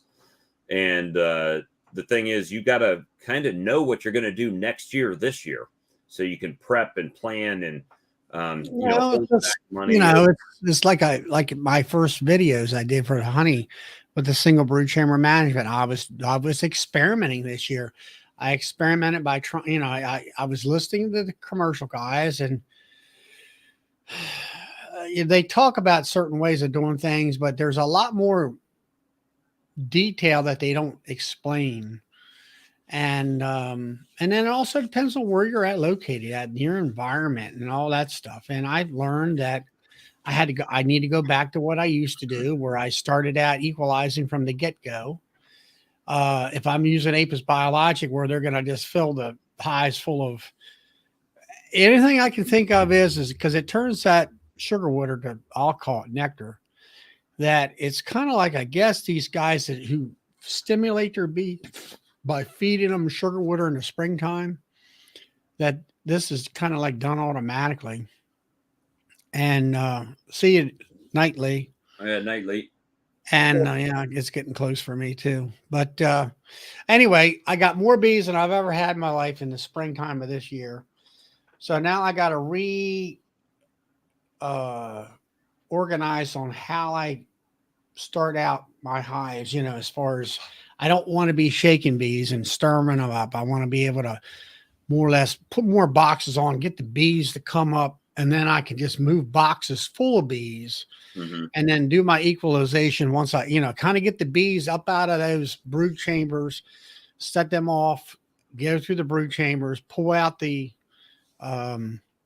cap brood frames that I want to pull out, and then equalize that way. And then I've also put my brood chamber up, that secondary chamber up on top, to put those brood frames up there to kind of like a storage place for them. Right. And then I can go through all my hives, and I know who needs what, and I know where I can just go over there and pull them frames out of that. Or I can make splits and make more hives and stuff. What you can do too, I mean, well, what I've been doing is, like, if I go into a colony and they've got drawn comb and not that much resources, then I take a frame of drawn comb and drop that right in the queen that's doing really good, right? And let her lay it back up. And then, she's got some space right away. I'm not dropping her fountain. But I kind of, my main thing is I always like to have a plan. I want to know exactly what I'm going to do, when I'm going to do it, and how I'm going to do it. So there's, they caught me off guard for the amount of bees I didn't expect that amount of bees in them hives. So now I have a plan in my mind on how to do that. And that kind of thing. That's, and then like my nukes, I've got so many of them out there right now. They're rebuilding, and I go through them, it's like, I got a call today from my young guy that I mentor right now, and he had a swarm. I says, well, I'm sure it's out of your hive. We had one hive that didn't have any eggs in it, but had queen cells. So I'm thinking to myself, okay, it's went queenless or something. So maybe one of them hives did have a queen in it, and they still swarmed on him, but he caught the swarm. So now he's up to 6 hives and all that. So he's learned how to catch a swarm. He's also learned how we had a dead out, and we took swarm cells from a very heavy duty production hive and made some splits off of that, and let the bees requeen themselves. And, and he's building wax up for honey supers. I think he's got at least a dozen boxes it's 8 frame equipment. So we've got at least a dozen boxes that they drawed the wax out. They filled it up with honey. So I told him, I said, you don't have the equipment to extract it. I got it. You come and we'll do your honey at my place, which is only 1/8 of a mile up the road. And I said, but then you come and help me pull my honey boxes off, do the lifting for me, and help me extract and stuff like that. So then next year, he has got a idea on what it all takes. Then he'll buy an extractor. Right. So you're giving him a hand up. You know what I mean? Yeah, I'm giving him a. I want him to experience extracting, so he understands what it takes to do the job. So instead of buying, I just, all these folks that have these hand crank extractors, I'm like, why did you buy that thing? It's not easy, and a couple spins don't take the honey out either. And I guess the biggest thing I have is for the price difference of even a cheap $250 motorized one, you still get 4 frames compared to most 2 frames or extractors there. Hey Spank. Hey. And well, anyway, I want him to experience that. Then he can make a better educate. I'm like, do you like this? I said, this is not a cheap hobby. It's an expensive hobby, like a boat. But I told him, I said, you got about 300 pounds there, which is about $3,000. Right. And his wife sells flowers. And I said, when she's selling flowers, put that $12 a pound honey out there. And then, of course, the wife, being artistic, I would say, she wants those honey glass bottles like Phil or somebody that, has a nice, classy look, or like Brian out there at Flower Street. I said, well, that'll all come. I said, you need to start out with just some plastic bottles and see how things go. Don't they have cheap motorized extractors on Amazon now? Yeah, $200-$300 usually. Mike said you buy hand crank because you're poor. Well, the thing is, I bought even my first extractor. I could have bought a $150 hand crank, but I knew I wasn't going to hand crank. I didn't want a hand crank. So I saved up a little bit more and bought it. I was unemployed when I started beekeeping. You know what I'm saying? It was like working off what you got. And I get that. But as you grow, the honey, you will, if you sell it, even at $10 a pound. And, honey doesn't go bad. So if I had let's say last year was a good year and this year was a bad year, well, then I would have been selling last year's honey this year. It would have sold, and so I don't give discounts on my honey, and because you have, I have. It's come back to bite you. Yeah, I don't give no more. I don't give it any more. That's Bob's little tip of the day. No discounts. No discounts. Because they're not out there when your bees die. They're not out there when you're buying boxes. They're not out there when you pay $4,000 for an uncapper, or when you're getting robbed out. Or you're getting robbed out. And we all do what we have to do to get where we need to go. But and there's no judgment in that. It's just, if you can afford a startup, and hey, don't get me wrong, some people want 2 colonies and that's all they want, and that's perfectly fine. And if you're only gonna spin out a handful of frames, and go for it. But I'll tell you, in a year or two, you'll be saying, man, I need to upgrade. And then you're gonna upgrade to the electric one, and you're going to find it's going to take you a long time to get through 30, 40 frames, 50 frames with a hand crank or even a small electric one. And you'll be starting to say, well, then you got that decision to make. Am I going to grow this thing? Am I going to keep it where it's at? What am I going to do? Because all of your spare time that you have will start being you cranking and uncapping and waiting for your uncapping. So there's a bunch of stuff, right? Yeah, discounts to your friends are one thing, man. I don't charge my sister full price. You know what I'm saying? And at my son's wedding, I gave out a bunch of honey. And I'm not saying don't do that, but if somebody is a regular customer and they come up here, they just know it's $15, $10, whatever they're buying, is what it is. And and that enables me to grow. When I go to the store and they've got tomatoes there, if they're not running a special because I bought 2 tomatoes instead of 1 tomato, they don't give me 30% off.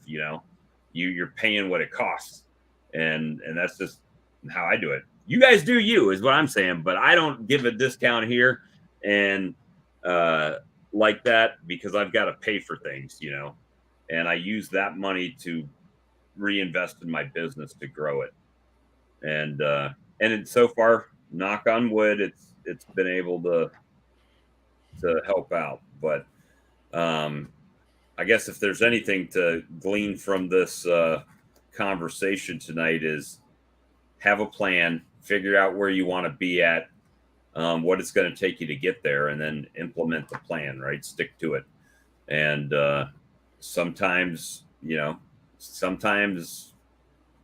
you're on, and it's even, to me, it's even more important if you don't have extra income you can spare. It's even more important to have that plan, because you got to be able to figure out exactly, well, this is how much money I should have.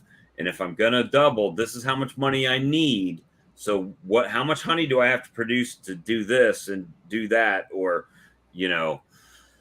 and honey's great to sell, but it doesn't all sell out necessarily in one day, right? So you've got to kind of to plan it out. I mean, honey sales for me is the money that goes through the rest of the year, right? Till springtime again. So that's the goal on that, is just to use that honey to make it through the winter to the spring and do that. Yeah, I've got the same thing. People buy honey here. They don't usually go back to the store and buy honey. Oh, there you go. That's a good tip. Philip says, don't lower the price of the larger jar. Raise the price of the smaller jar to encourage them to buy the larger jar. And there's something to be said about that, because let's say you're not buying bulk bottles. A bottle like this would cost you about $1, right? A jar like this from the Dollar General cost me 83 cents. This holds more honey. This is more expensive. But it cost me less for the jar. So I actually make more money profit on the bigger jar than I do than this, right? So it's the same. If I'm selling $10 a pound and this is 1.5 pounds for 15, and this is $10, right? Now I'm getting these for 47 cents, so it's not that big a deal. But not everybody buys 360 bottles at a time, right? So selling this or selling a quart for 30, this doesn't cost that much more than this does. So I'm making more profit in my pocket by selling the larger one and less of it if you're selling it by the weight and not by the jar. So, some people say, well, I get 15 for a pint, and if they buy a quart, I give it to them for 25. And it's like, nope, 30, 15, 10. Charlie does 27.50 because he's more precise than me, but that's the, it comes down, if your business is always going to be about the bottom line, and if you're not monitoring those things, it's real easy to think you're making money when you're not. Yeah, some people are getting more than me. I sell this jar for $10 all day, every day. I've never had anybody. Now, based on what Philip says, there's a Jedi mind trick that goes on somehow, is that they assume this is way more honey than this. It's half as much more, but it's half as much more money, right? There's no difference in the weight. I mean, the volume is different, but the amount that I'm getting per pound is the same. So I get $10 for this and $15 for this. But when people look at it and I say, hey, do you want the pint jar for 15 or do you want the 1 pound squeeze bottle for 10? They say, oh, give me the bigger jar. Okay, so I just made 14. Let's say they're $1 a piece a bottle. Well, I made $14 on this and I made $9 on this. So I just keep a bunch of these and some of these, and I started doing some quarts for old Charlie there. Give him an option, give him an extra option. But that's how I do it. You guys do it how you want to do it. I know it works for me in my market, and I'm not the most expensive one here. Well, I think that sounds like to me that the people in your area like a lot of honey. They eat a lot of honey. Yeah, and they like that quart jar. Where around here, I'll give me a pound or 2 pound. It sits on the shelf more than. Well, that's why I do just a few quarts, right? I do a couple quarts. If they don't sell, like I've only got 1 quart jar full right now. The rest are in pints and in 1 pound squeeze bottles. If they want something bigger, yep, I've got one, $30. Here you go. And yeah, but you guys give your honey away down in Louisiana. Y'all sell it cheap down there. What are you selling yours for, Cajun? Brad, you might be getting yours. Yeah, see, Dennis said it too. You're selling too cheap. A lot of people are selling these for like $12 here. The reason I do it for 10 is just simple math for me. If they get one of these, I give them a $10 back. If they give me a 20, they get the other one, I give them a $5 back. If they get 2, it's 30. 2 is 20. You know, and what I find is I end up selling more honey because people will give you a 20. They'll be like, well, give me 2 of those, right? Or one guy, he bought, what did he buy? 2 pints, which was $30, but he had $40. So he said, give me 2 pints and a squeeze bottle. So he spent all of his money that he brought for honey, and I was able to keep it at round zero numbers. $15 quarts. That's half as much as I sell a quart for. I'm selling a pint for 15. And that's all market driven, right? So which bottle? This bottle was $16 at the market, or so I just went up to $10. Now, Hope, see, you're looking at it wrong, brother. In my opinion, all right. I don't know. I've been in sales and marketing a long time. And a lot of when I look at the customer, I want my product to be as high priced as they will pay for it. I don't want to be cheaper, right? I'm not trying to give them a deal. So if my competitor's selling it for 12 and I can sell it for 11 and make good money, then I want to sell it for 11, right? And I know my competitors around here don't make as much honey as I make. So it's like, that's not a big thing. They'll just sell out and then I'll have the whole market cornered. But the thing is that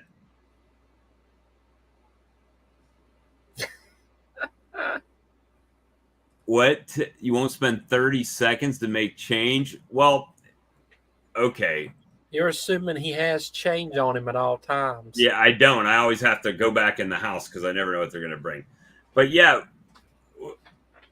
hey, don't be chatting that stuff. You got something to say, mister, you come in the live stream and we'll talk about it. Cajun says the old lady say that he's stealing from them while they're robbing him blind. Yeah. I mean, yeah, so that's the thing is that Sam sells his honey more than me. I could go up in price on like my 1 pounders and stuff. And I'm not opposed to going up and, making profit. But the thing is that you kind of want to be as high as the market will bear. And it's a hard thing because we get in that, well, this lady's 99 years old or 90 years old, and she buys all her honey from me, and you want to do her a solid. But you know what? I did that. I learned a hard way. The guy came up and he was driving an older Dodge truck with a diesel in it, right? Farm truck. And then he had oxygen in, right? He played on my sympathies, and I gave him a discount. And then I went down to the grocery store the following week, and he was in a custom, like, classic car that was totally redone. You know, we spent a bunch of money to get this car done, immaculate car. And in my mind, the first thing I said was, he beat me down on my price, but he's got money to spend on what he wants to spend it on, right? So, and he won that battle, right? But the thing is that, as far as marketing your honey, is don't rationalize the customer in your mind, right? So when I say that, don't say, well, I can only get $8 for this, so I'm only going to sell $8. Or like Hope was doing earlier in the year was, I don't think I can get $10 for that. I've only been charging this much all these years. I understand that. I'm kind of in that situation now. Everybody's charging more than I am, so I need to bump mine up. However, don't undercut your product. Don't say, well, I can only get $5. If you price it for $5, I guarantee you will only get $5 for it. And then you sit there and you rationalize to yourself, well, I can't get that. I guarantee you, if you price it, they will pay it. If $10 is more than what you're getting, and charge $10, see if they pay for it. I guarantee you that you'll get it. And you've got to kind of plan too, as far as, and this goes back to the not discounting part, is let's look at Ian Stepler has no problem producing honey. I'm just using his situation as an example. So he had a bunch of colonies. He lost a bunch of colonies. Right now he's rebuilding those colonies. However, in my situation, last year was a good honey year. This year is not such a good honey year. So if I discounted all my honey last year just to sell it all out, then imagine if you didn't and you had some overflow. Now the loss of this year's honey flow doesn't affect you as much, right? It allows you to carry that honey over and still offer, still keep your customers happy. So anyway, that's what I got to say about that. And I still don't see, Brian didn't pop up after chastising me for not going up $2. but yeah, so, and guys, I'm in a different situation than a lot of people, and I'll admit that. Like things I do, I can be a little bit more willy-nilly with financially. Part of the reason why is I'm taking care of my mom. I don't pay rent, right? So I don't have a house payment. I've got my car payments and insurance and cell phone. So I can definitely do some things, right? And not, if I quit my job tomorrow, I can live. It's not going to be an issue for me. So I've got some things working in my favor that I don't talk about all the time. But I'm just telling you basic stuff, and again, do what you want to do. Now they're talking about extractors. You went up $5 on all your honey. So, and no one has complained. So what is your pricing now for Edward, if you don't mind, for like a pound and stuff like that? Now I get it, in Louisiana, they're selling it really cheap down there. It's almost like being in Canada. Charlie, you got quiet over there. What's a 246?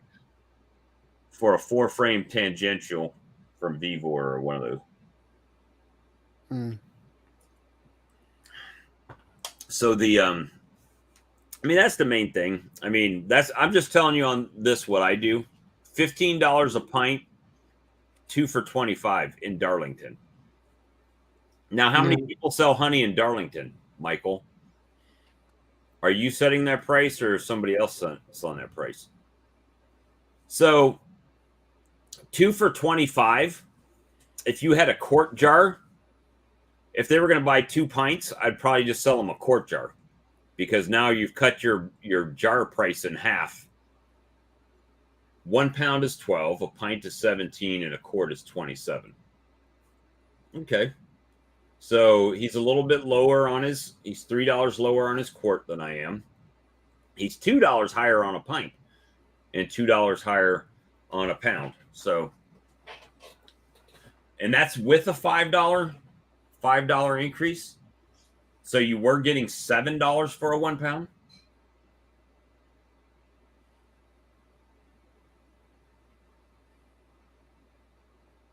That's cool, man. And like I said, everybody's market's different. Some people are getting way higher than I am on my honey.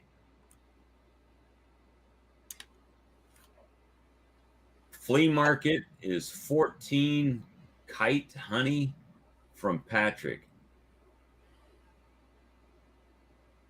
Flea market is 4. See, I don't even look at what they're getting at the flea market.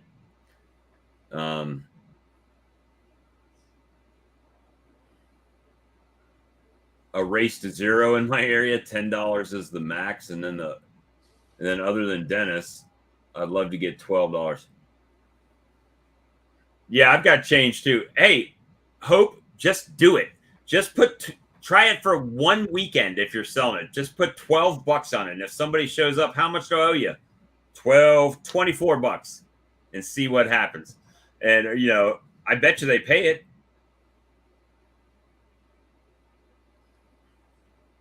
See, that's the thing. I can't compete with the big operations, right? So I don't even try. I don't care what the price is at the flea market, because you know what? At the end of the day, they're not at the flea market. They're at my place. They came to me. So, you're building a brand up. If you're at the flea market, you can sell it for whatever, but then you got the overhead of the flea market too. So I was hoping Brian would come in here because I want to talk to him. And I'll make you a solid, I'll go up $2 on everything. I'll start selling it for 12. I just need to get some ones. Get you some $2. Tell them to bring $2 bills. See, in Michigan, they're getting $12 a pound. He said, giving you a minute.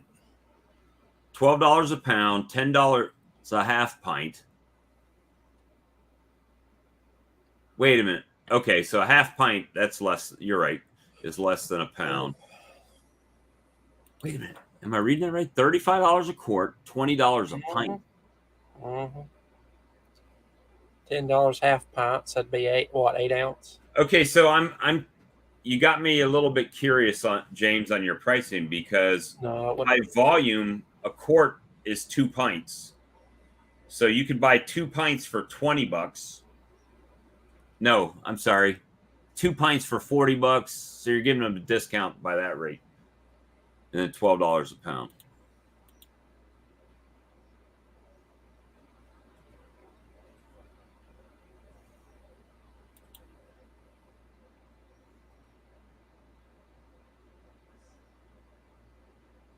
Let me see. All right. So yeah, so it is curious. I love talking to Brian about beeconomics because we all have different views. And Brian, I think, is the master, because what he's doing, and I recommend it, is he finds ways, and Spanky does it too, right? With his honey, by making infused honeys and hot honeys, because then you can charge more for the same amount. And looks like stainless rack. All right, so they're still talking about extractors in the chat. So there's definitely ways to do it, right?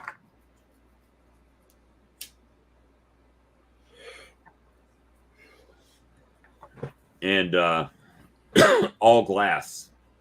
I gotcha. That's James makes a mean propolis tincture. Who does? James Knoll. I haven't tried it. Hey, if you ever want to taste a beehive. So he's got 16.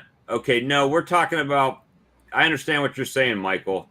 We're basing not 16 ounces of glass. We're talking about 16 ounces of, or a pound of honey. The jar size is. He's buying honey jars, I imagine.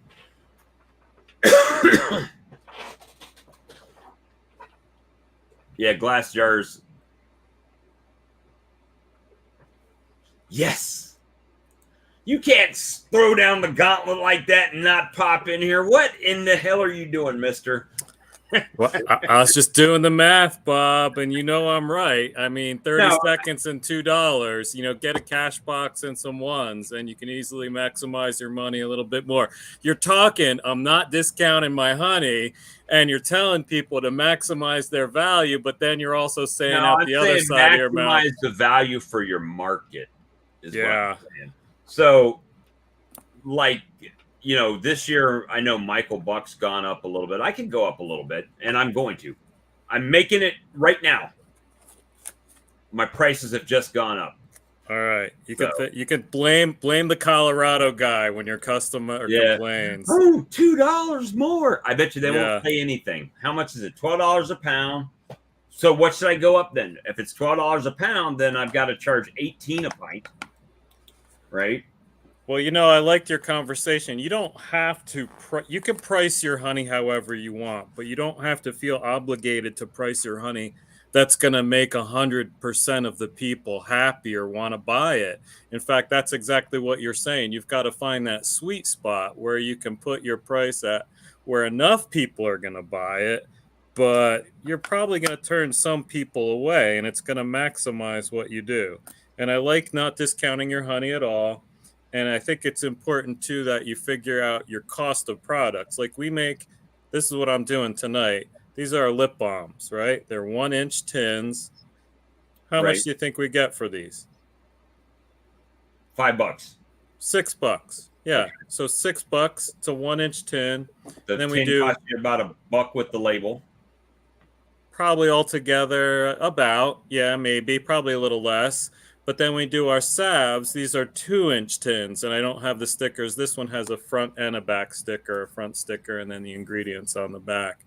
But these, so $6, $15, right? And how much is in the big tin weight-wise?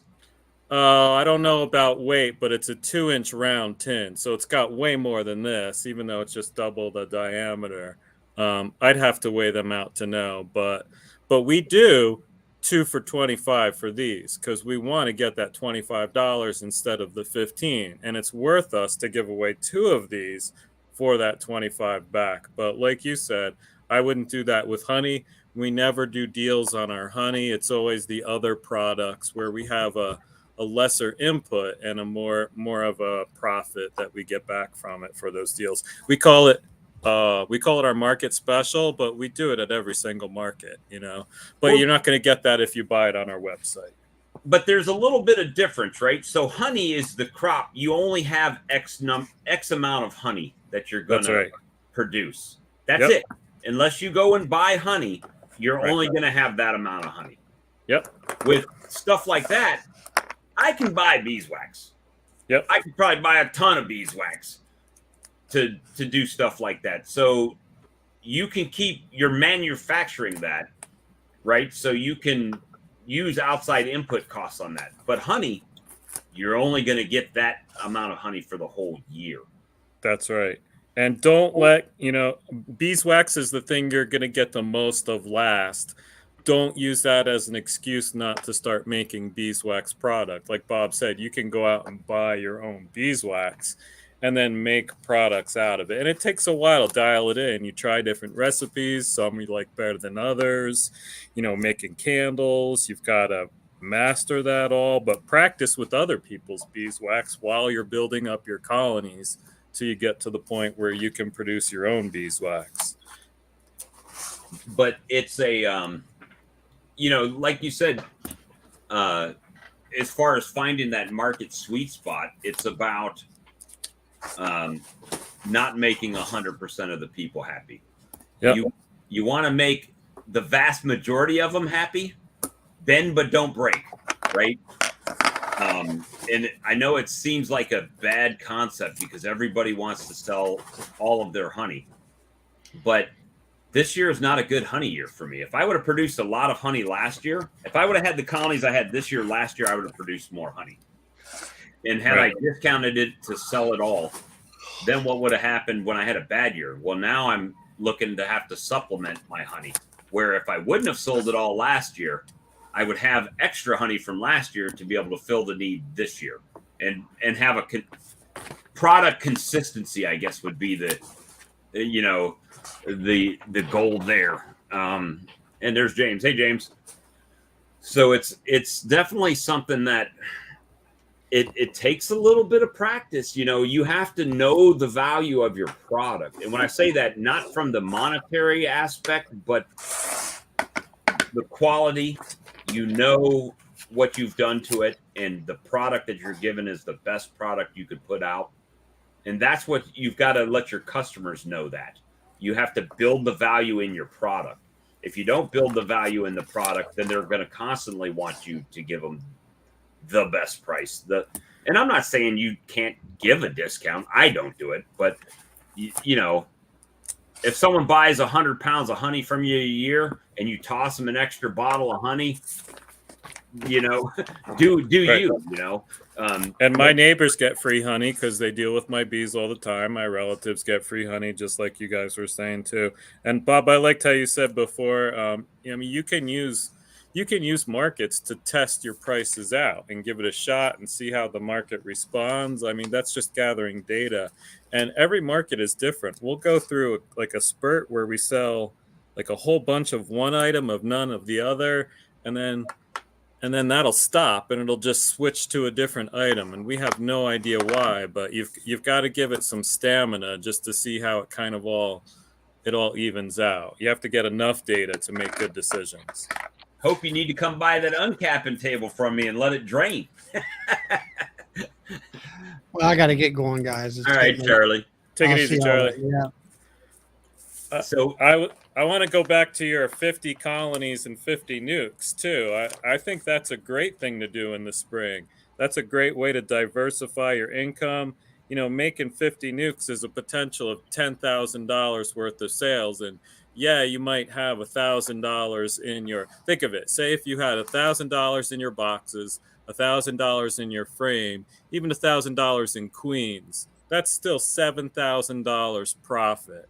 Right. And all you're doing is you're reducing your swarm impulse by cutting your colonies back in the spring, and you're getting them set up for the honey flow, actually in a better way. So you're helping your potential honey harvest. So that's why we're pretty excited at where we're at, because we're getting to that point where we're not growing and growing and growing, which we have been. And to that point of stability is going to allow us to not have to reinvest in the business anymore, actually start making a profit. Right. And part of that is just, I think when we start off with a couple colonies and we just don't know what our goal is. Yeah. Right. Because when we start, our goal is to have a couple colonies, and then we get those, and it's like, well, bees do two things good: make honey and bees, right? So it's like, well, what am I going to do with these extra bees? Am I going to split? And most of us do. Split and grow and grow and grow and buy boxes and grow, right? And then it's like, well, I've got 50 colonies. What am I going to do next? Am I going to grow these more? Am I going to 100? Or is this where I want to stay at? Or, but you've got to be prepared. You need to think about what you're doing next year, this year, right now, Have the other tricky thing about making those nukes in the spring, imagine you're at 50 colonies. You've got like 50 colonies at your one location, right? 60 right now, yeah. All right, so imagine you got 50 of them that come out in the spring, and you plan on making one split off of each colony. You've got to find a place for those 50 nukes for that time period between when you make them and you sell them. And that can be a huge challenge for some people. Even if it's 20 and 20, that can be a challenge to have a place to put those as well. So that's something you got to consider too. That expansion and contraction of your apiary, you've got to have space to be able to expand and contract too.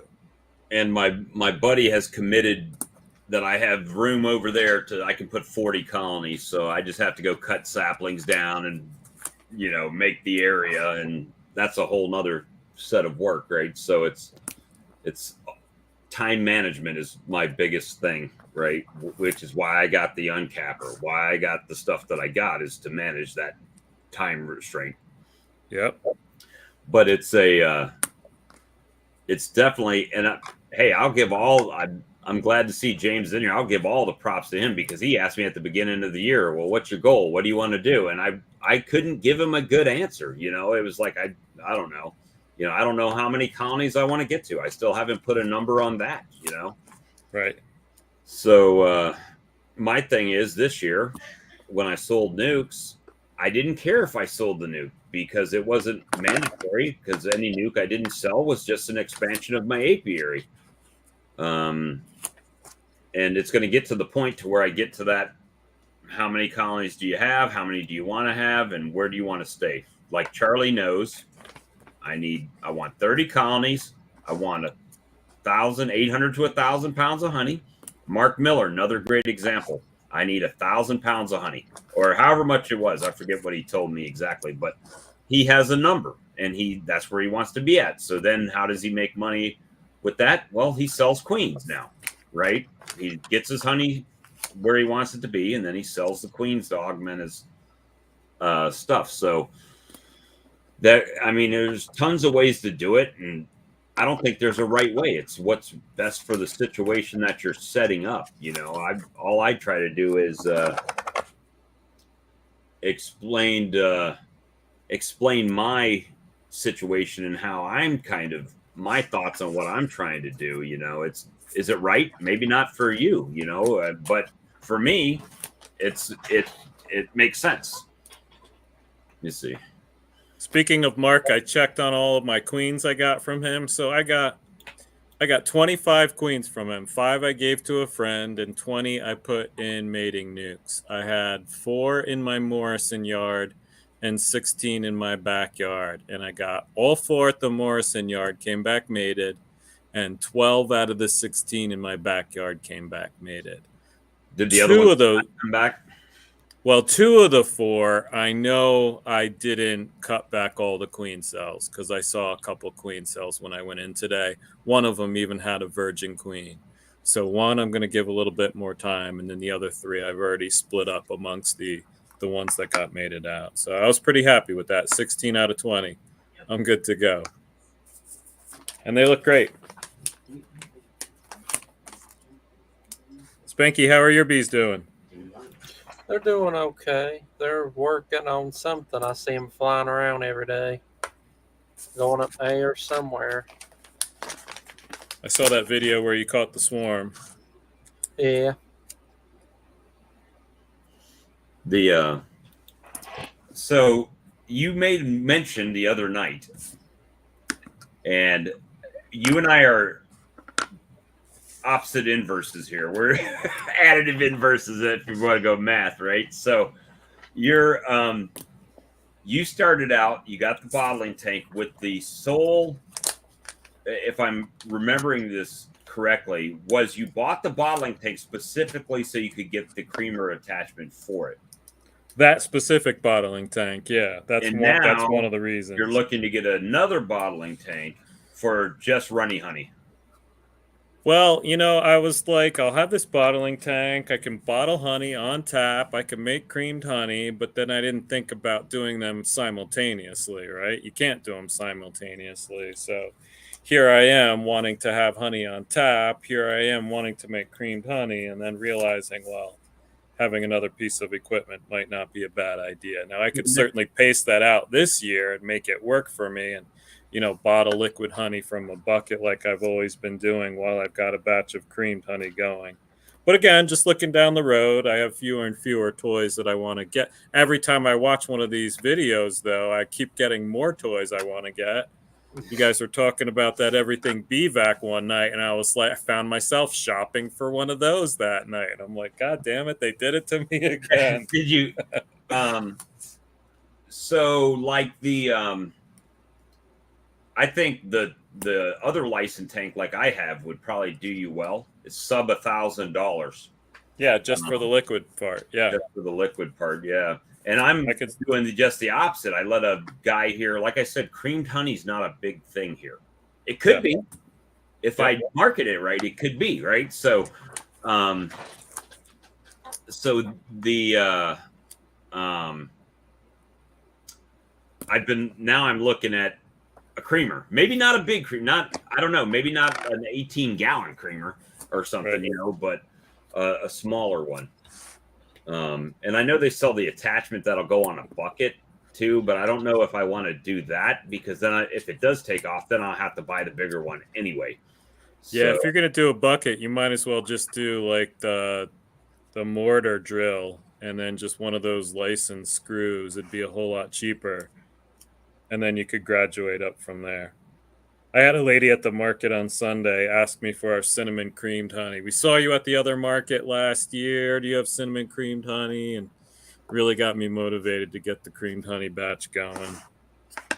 Let's see. I thought about. And that's what I was trying to talk to Alex about the other night. It's like, as long as you keep going out.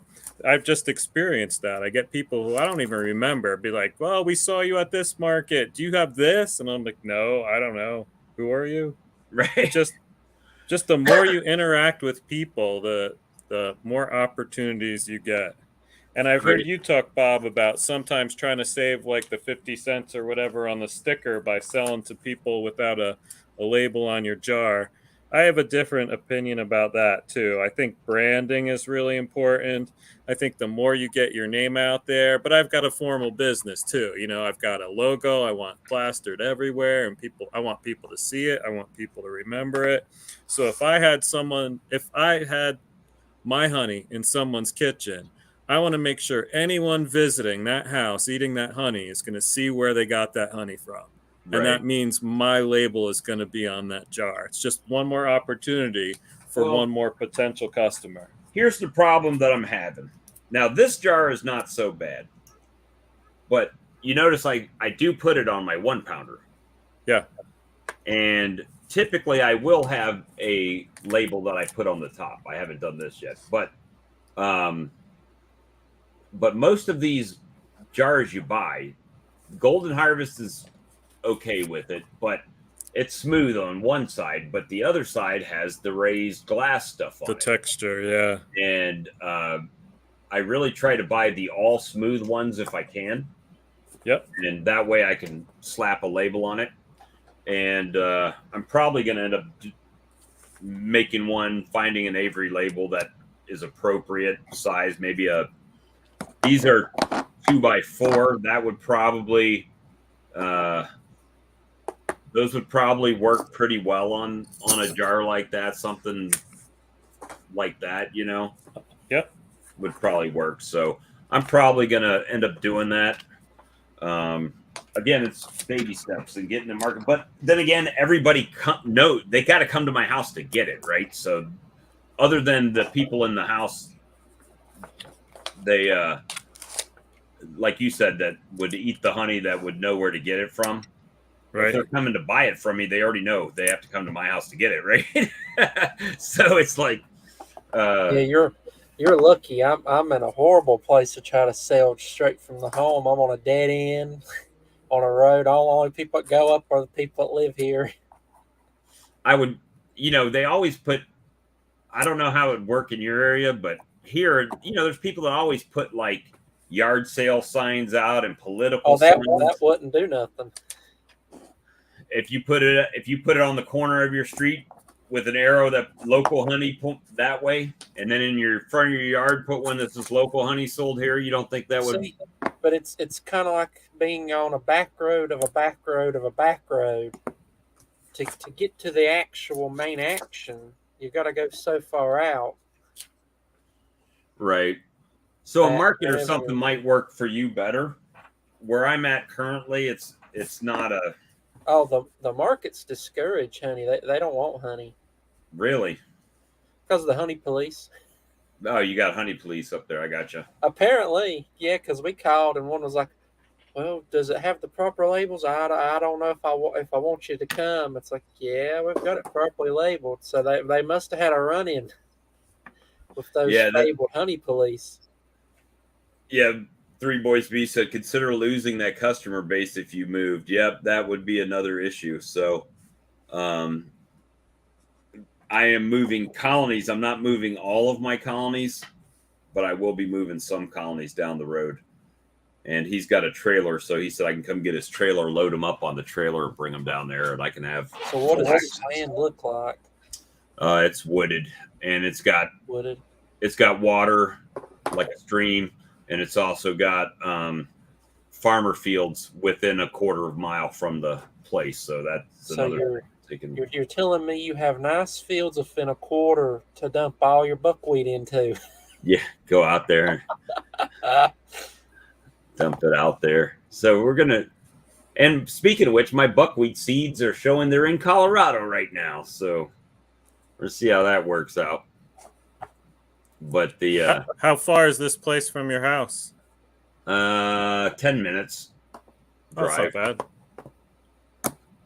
And he's my longest friend.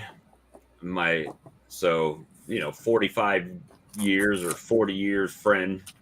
Gotcha. That he gives me. If I showed up at his property at any time, there wouldn't be any questions. He knows what I'm doing, right? I'm coming to work bees or whatever. So, and I don't have to worry with the bees being on his property because I know how he is, right? It's if I drop him at some stranger's place, then it's like, what happens, But yeah, it's definitely going to be another interesting year. At least for me, it's interesting because for me, I hate to say it, but it's kind of like a game, right? And well, what can I do this year to make a little extra money in the bees? And what can I do next year to make a little extra money in the bees? And do you not have to have a permit to sell bees? No.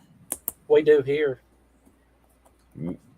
I think we got one inspector for the state, and I know Dennis knows who it is, but I've never had them come here at all. You gotta give your money to make money. Well, that's the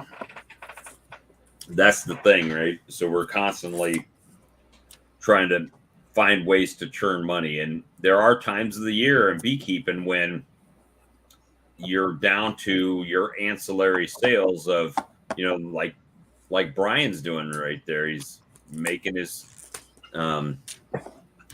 tins up, and we're coming into the honey. But before the honey comes, I had people stopping. Hey, do you have honey?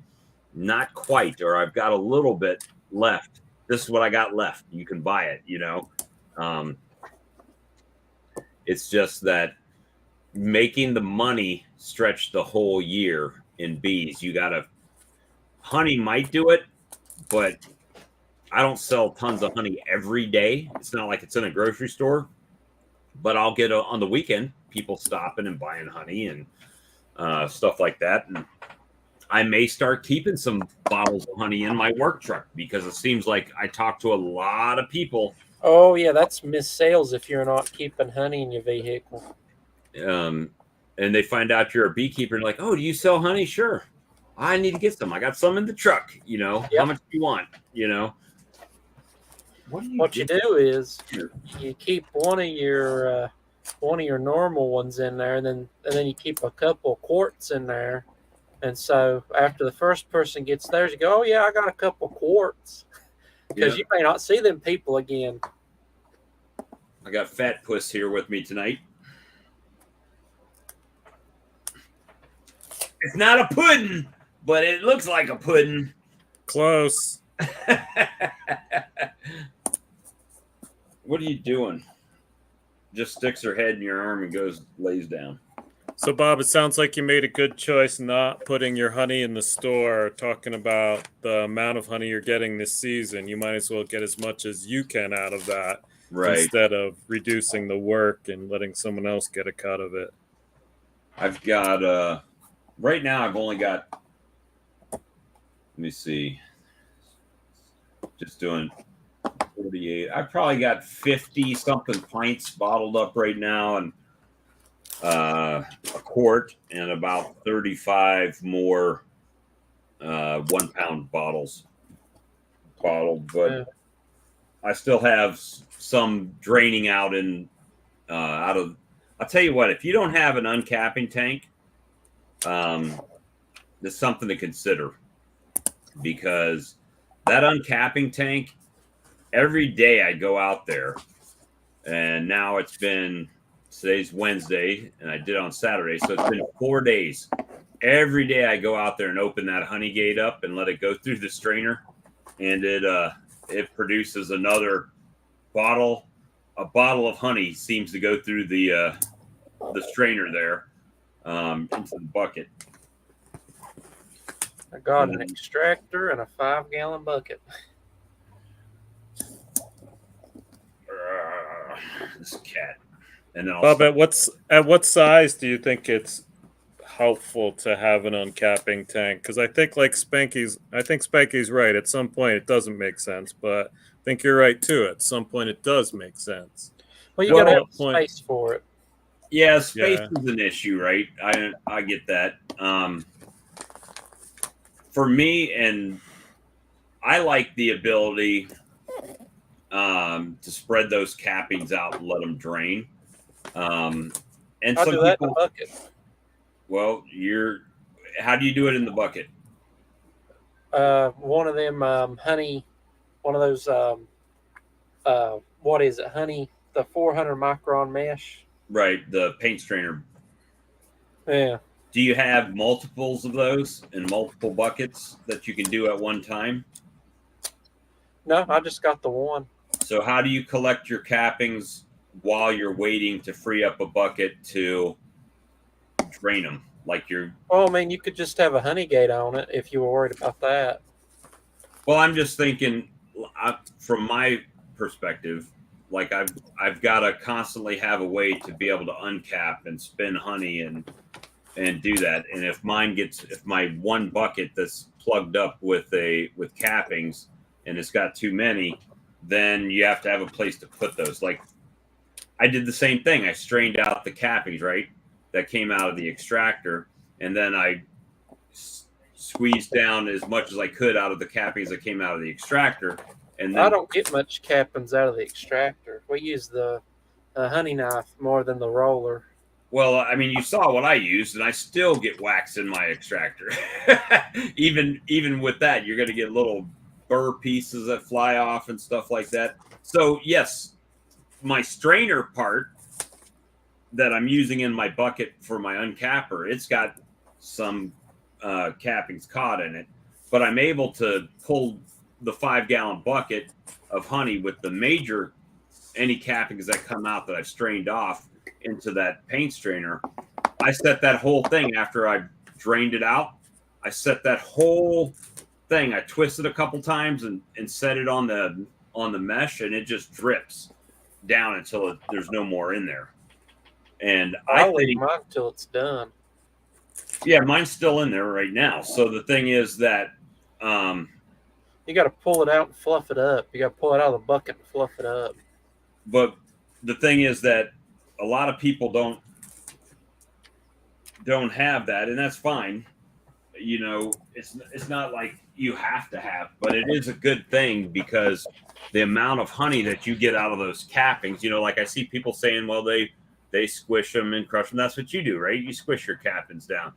And there's nothing wrong with that, but it's just another step that you have to do. So if you've got, like Brian, you grew quite a bit this year. So is that going to change the way you process your honey, or are you still going to have to do it the same way right now and make it work? Well, last year's profits helped me buy all that equipment that are definitely going to change how I extract my honey, because I bought that 30 frame extractor.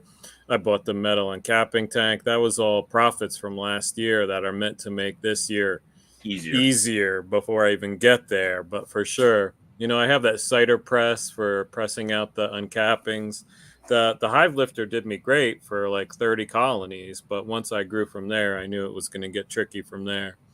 So yeah, I'm trying to address those before I get there, at least the ones I know I'm going to experience, and I'm sure I'm going to experience other ones that I don't realize, and I'll try to address them this year as I go, or I'll spend money at the end of this year to address it for next year. Right, and that's, I mean, with that, your business model is similar to mine in a lot of aspects, as far as I use my profits from my bees to buy the stuff for my bees, right? So even the fancy schmancy uncapper that came off of bee money, right? So it's like that's why I got one piece of equipment this year, and at Hive Life I bought the that crazy bottling contraption, and but the thing is, I'm doing it in a way that I'm not going in debt, and the bees are paying for that.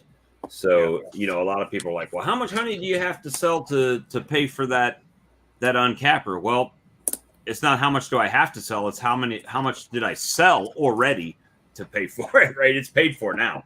So it's like your success is driving your growth. As much success you've had drives how much money you've earned, and that money goes right back into your growth for the next year. So if you only made a little money, that growth money that you're going to spend is less than if you made a lot of money. So that's the way I look at it. The more money I make, the more I can grow if I want to, or the more income I can make. Right, exactly. And that's how I've looked at it too. And James makes a great conversation on this when we talk to him. He's like, I started with 10,000 and I've got all this stuff now.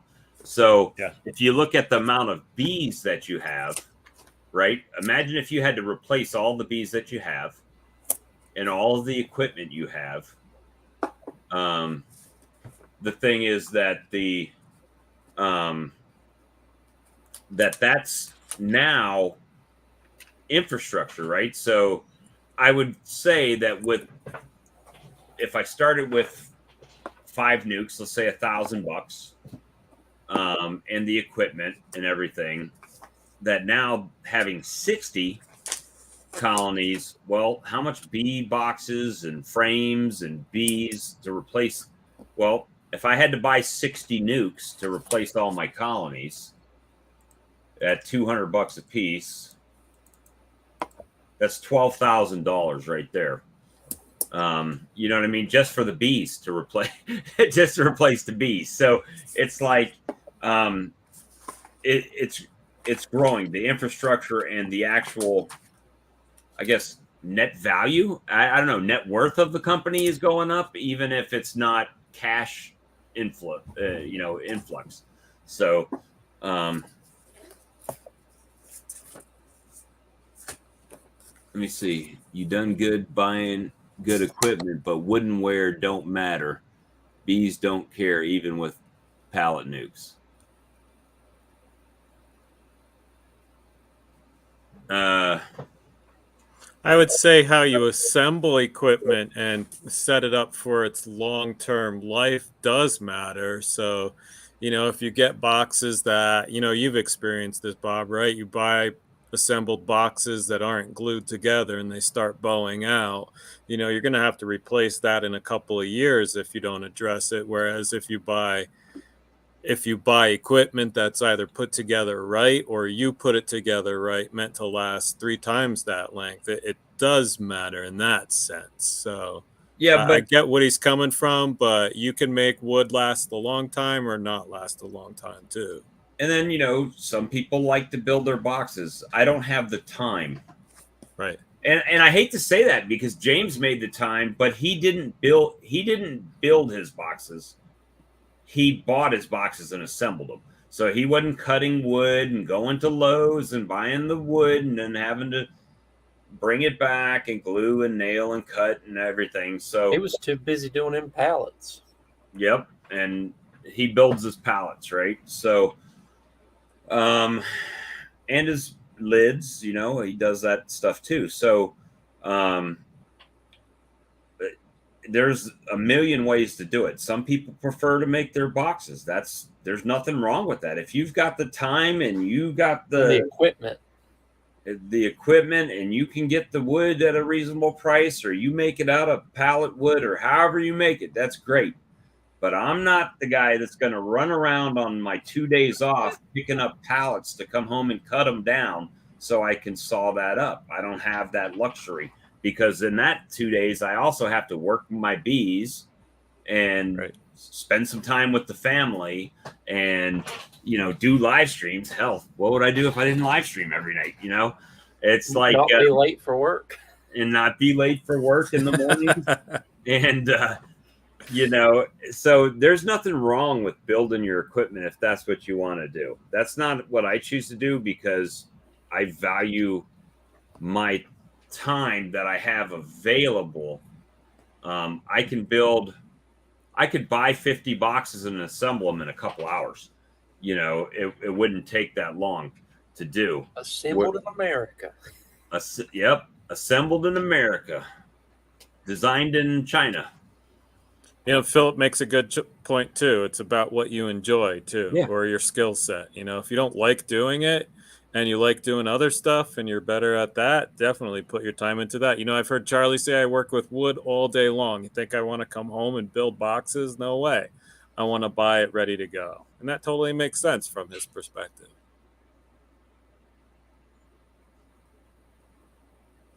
Let me see. Yeah, so there's way to do it. I mean, I've got Chris down in Charleston, right? He works for the same company I do, and he buys like Beekeeper or Vivor, some of those hive sets where he's like, look, I can buy a full setup with frames for $195 or $175 on Amazon, and that's fine.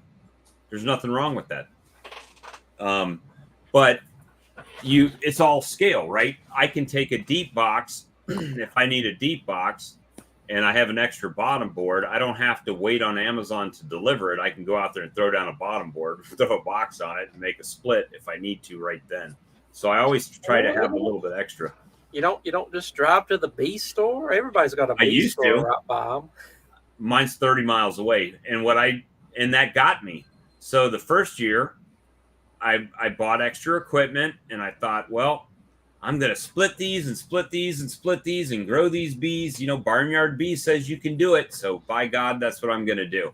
And it ended up biting me. But I had the extra equipment.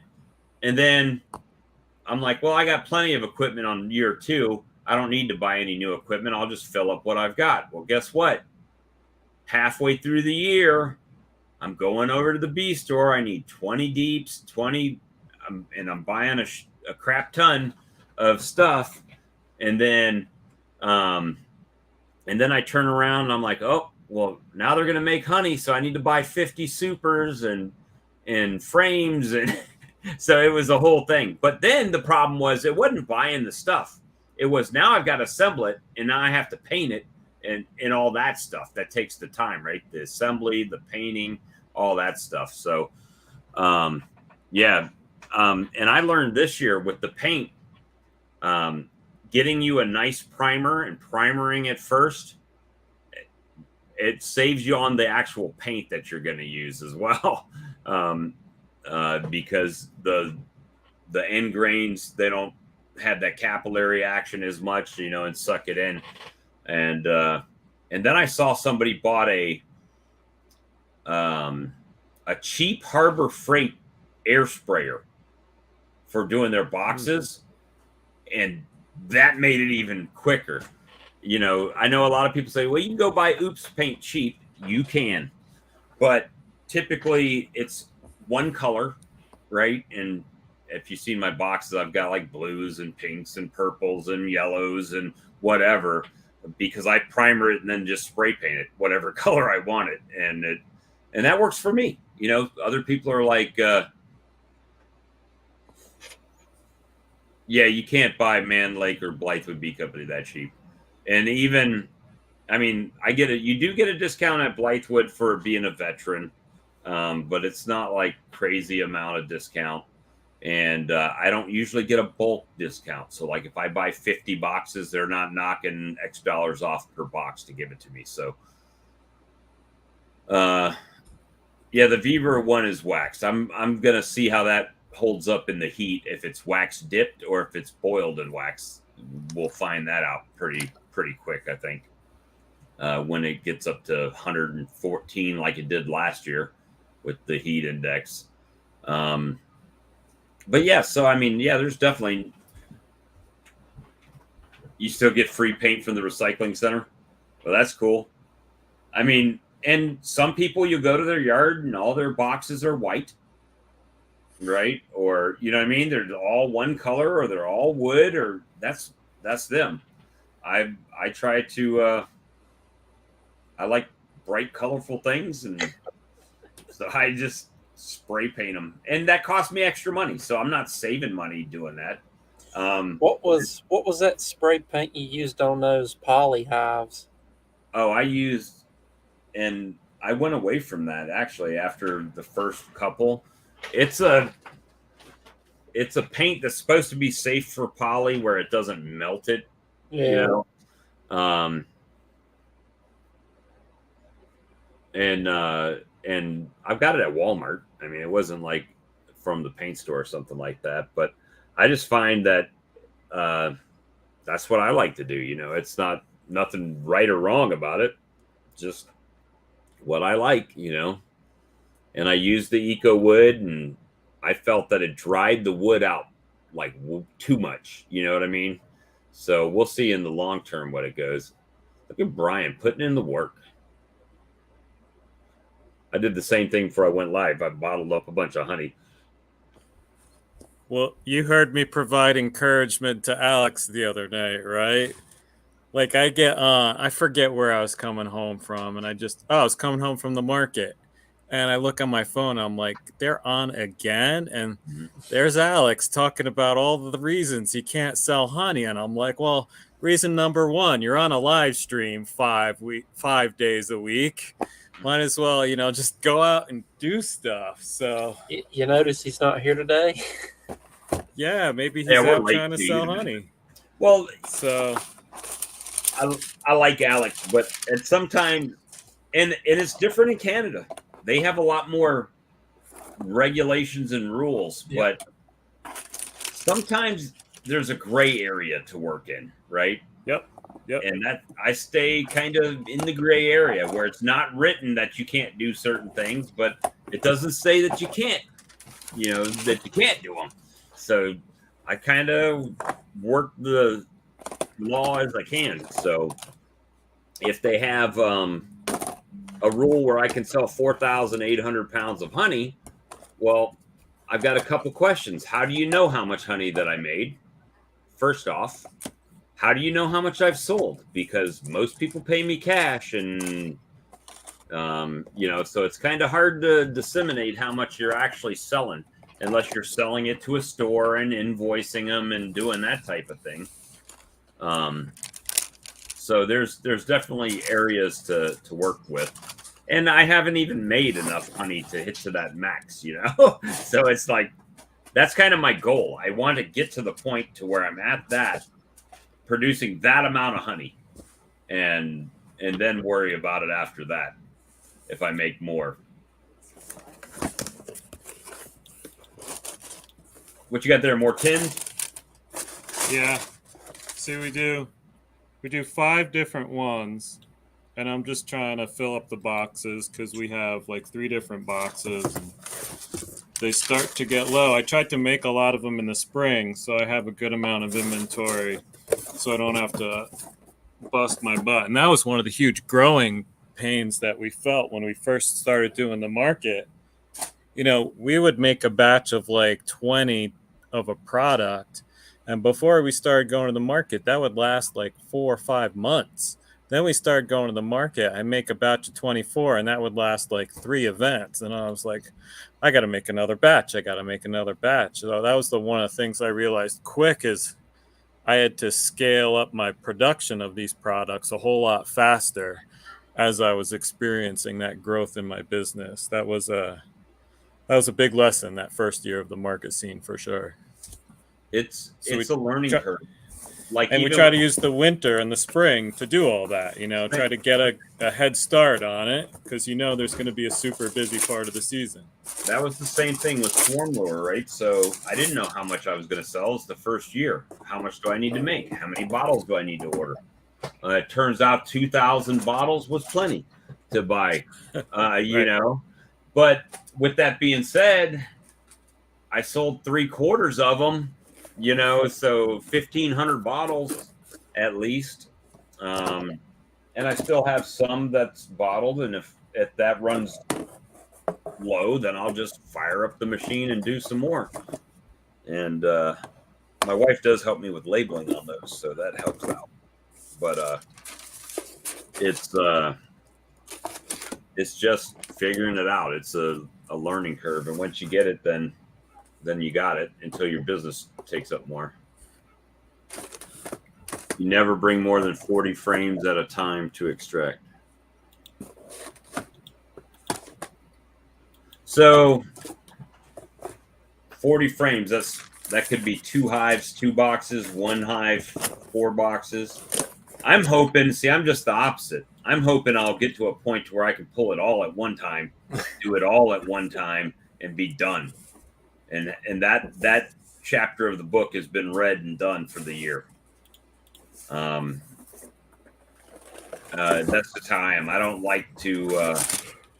I try not to drag things out. If I'm going to do it, I do it and get it done and finish as much as I can. But again, it's about what works in your system and what you have time to do and what you want to do. But Spanky, did you put something in private chat? Oh yeah, for you. Oh, okay. North Carolina. Let me see.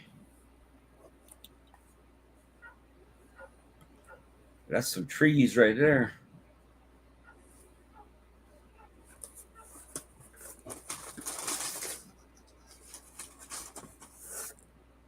I'll have to look at that. They don't have any cleared spot. I'd be felling trees over there. Be lumberjack Bob if I got that piece. That'd be where you'd be spending your money you saved on land. Chopping down trees. Hell, hire in one of them loggers come in. What would you read? Mike Stash. Oh yeah. Yeah, I'm a one-man operation too. That's why it's really important to me to have the infrastructure I need to make it as quick as possible.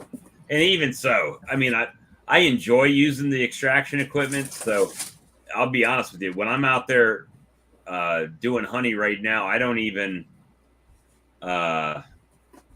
it's like I just, I'll crack open a cold beer, put on some music and run the extraction machine. So it's not like I'm not pressing. It's not like a job. It's just hanging out, doing what I need to do. And getting it done that way.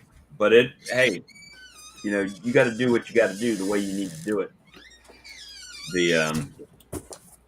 But hey guys, it's midnight here. I'm going to end the broadcast, but, I just did this tonight because, Stream Team wasn't there and I figured you guys would be bored like I was.